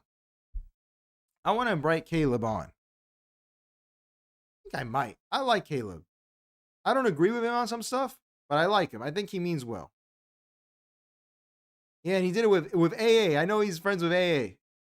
I know he means well. I don't know if he'd come on because he has a lot of subs. But it'd be cool to invite him. I like Caleb Maupin. I like any Stalinist. I like any guy out there who's holding it down for the cause, you know? Maybe we could do that. I want to invite him. I also, from the right, I would obviously love to interview Richard Spencer, my favorite liberal. I guess he's from the right. But he has a friend who is on the right, who is this gay guy called Basil, who I think says some pretty insightful stuff, which would be nice to interview. But, you know, with interviews, it's always a little harder. I'm not a huge interview fan. I feel like you're doing that. And everything says sandwich prices used to be cheaper. Brother, you can get a Reuben for $10 that a Mexican guy makes at a little market. I would fucking love that. His idea of Vanguard is indistinguishable from oligarchy, I think. I haven't seen that because I've only seen him really talk about Venezuela, which I disagree with him on. But I understand where he's coming from, as well as Cuba and his talks with Academic Agent. The one on Stalin was pretty good. The one where they're talking about Trotsky was really good. I'm a Trotsky not liker as well. All right. Let's get out of here. Everyone, like, comment, subscribe. If you're new here, be sure to subscribe, comment, like, all that. Join us on Patreon, on Discord, everything, etc., etc. And just to end the show, if you're gonna come in here and say something and you don't call in, you need to go away. Kiasian says, we're in South Florida too. Byron is definitely no, but I don't believe Collins is much better. Kisan and Norris, do you want to call in? I would love to talk to a Floridian on here. We've had Floridians before. Let me know in the chat, and if you do, we'll stay overtime to do that. I'd love to talk about that. Jay Collins is a fucking grifter. That's while we do that, look at this. This is the Democrat who's running, Dave Jolly. And this is why Democrats are fucking losers in this state. Look at the issues. This is good. Solving our affordability and insurance crisis. Thank you. Saving our schools. So you're not going to win on that. Campaign finance and ethics reform. You're not going to win on that. Strengthening Florida's economy. I'll put it up for Kissian Norris. Let me do that. Let me do this. Because I'd love to hear from a Floridian like myself. Restoring reproductive freedom. This is, dude, you're not going to win. This state went full retard on this. I'm sorry. That's it.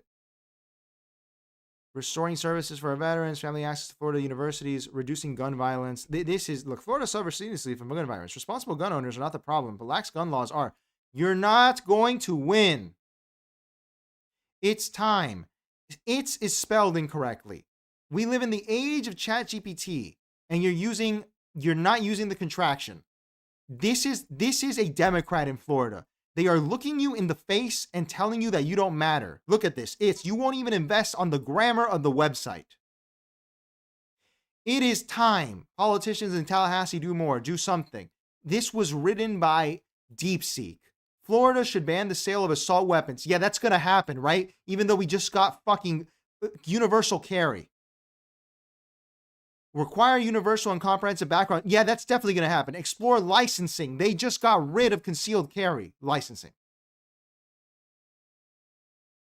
Ridiculous, dude. Ridiculous. All right, Kissian. Well, come in next time. I'm always curious to talk about Florida. Not a big deal. Glad to hear you have a family. Very cool. Chris says Fishback will win. Well, we'll see.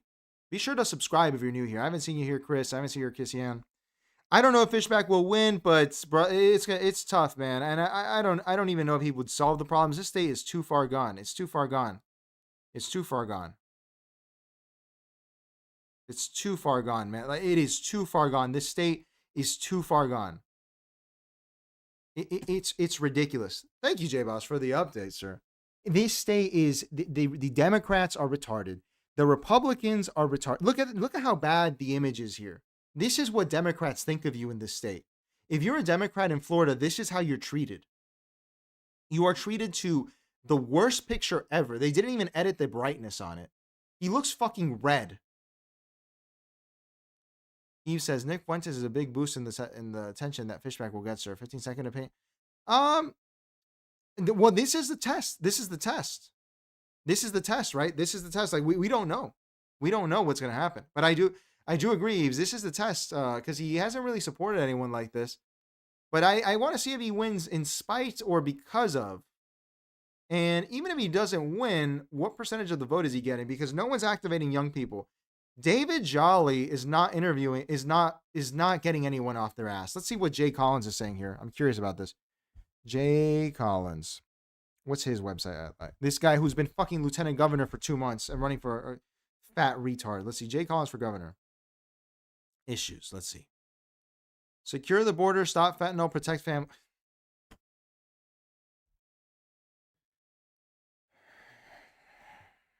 It's 90% bullshit, but it's entertaining.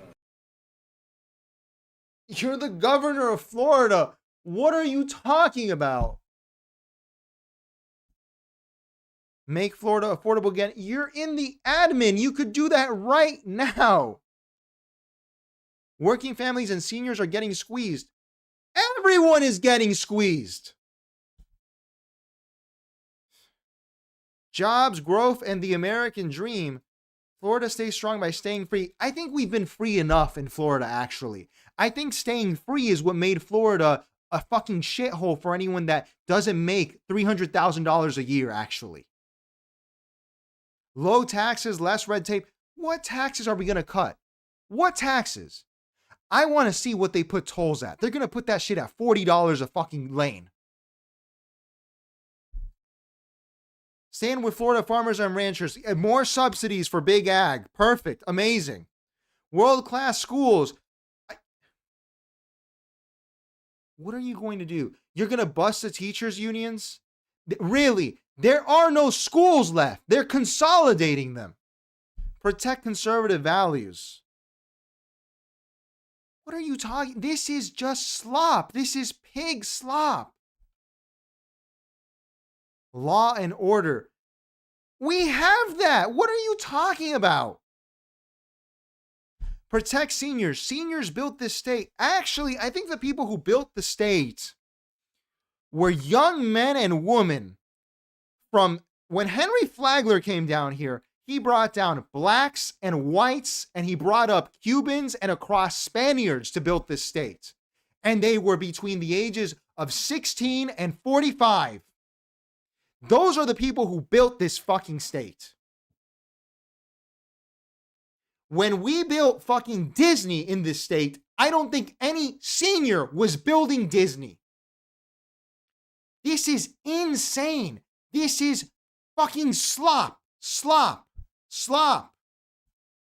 Infrastructure that keeps up with Florida's growth. You are in the administration. What the hell are you talking about? Protects Florida quality of life and environment. How are you going to do that? How are you going to do that? You're part of the administration that has not done that. This is why this country, this state, man, it's ridiculous.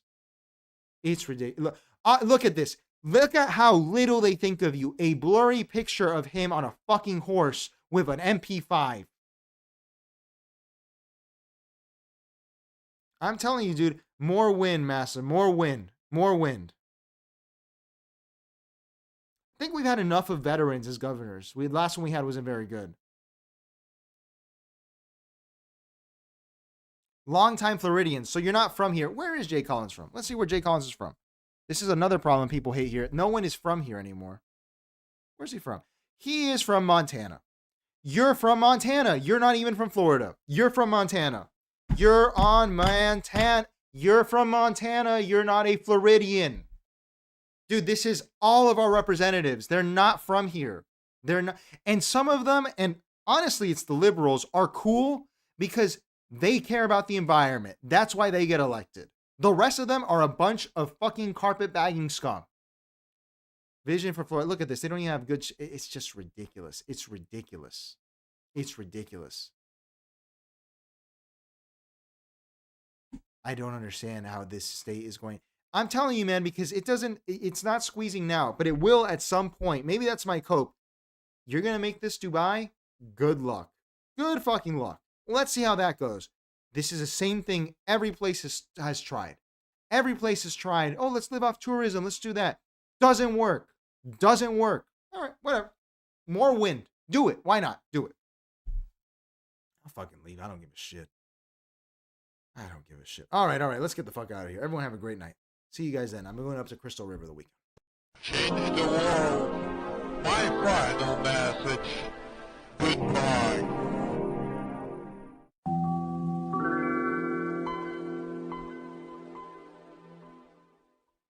Change the world. My final message. Goodbye.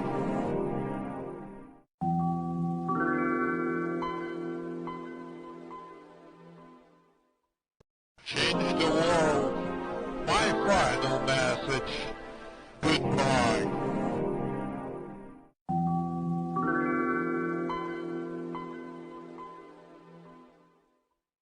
Change the world.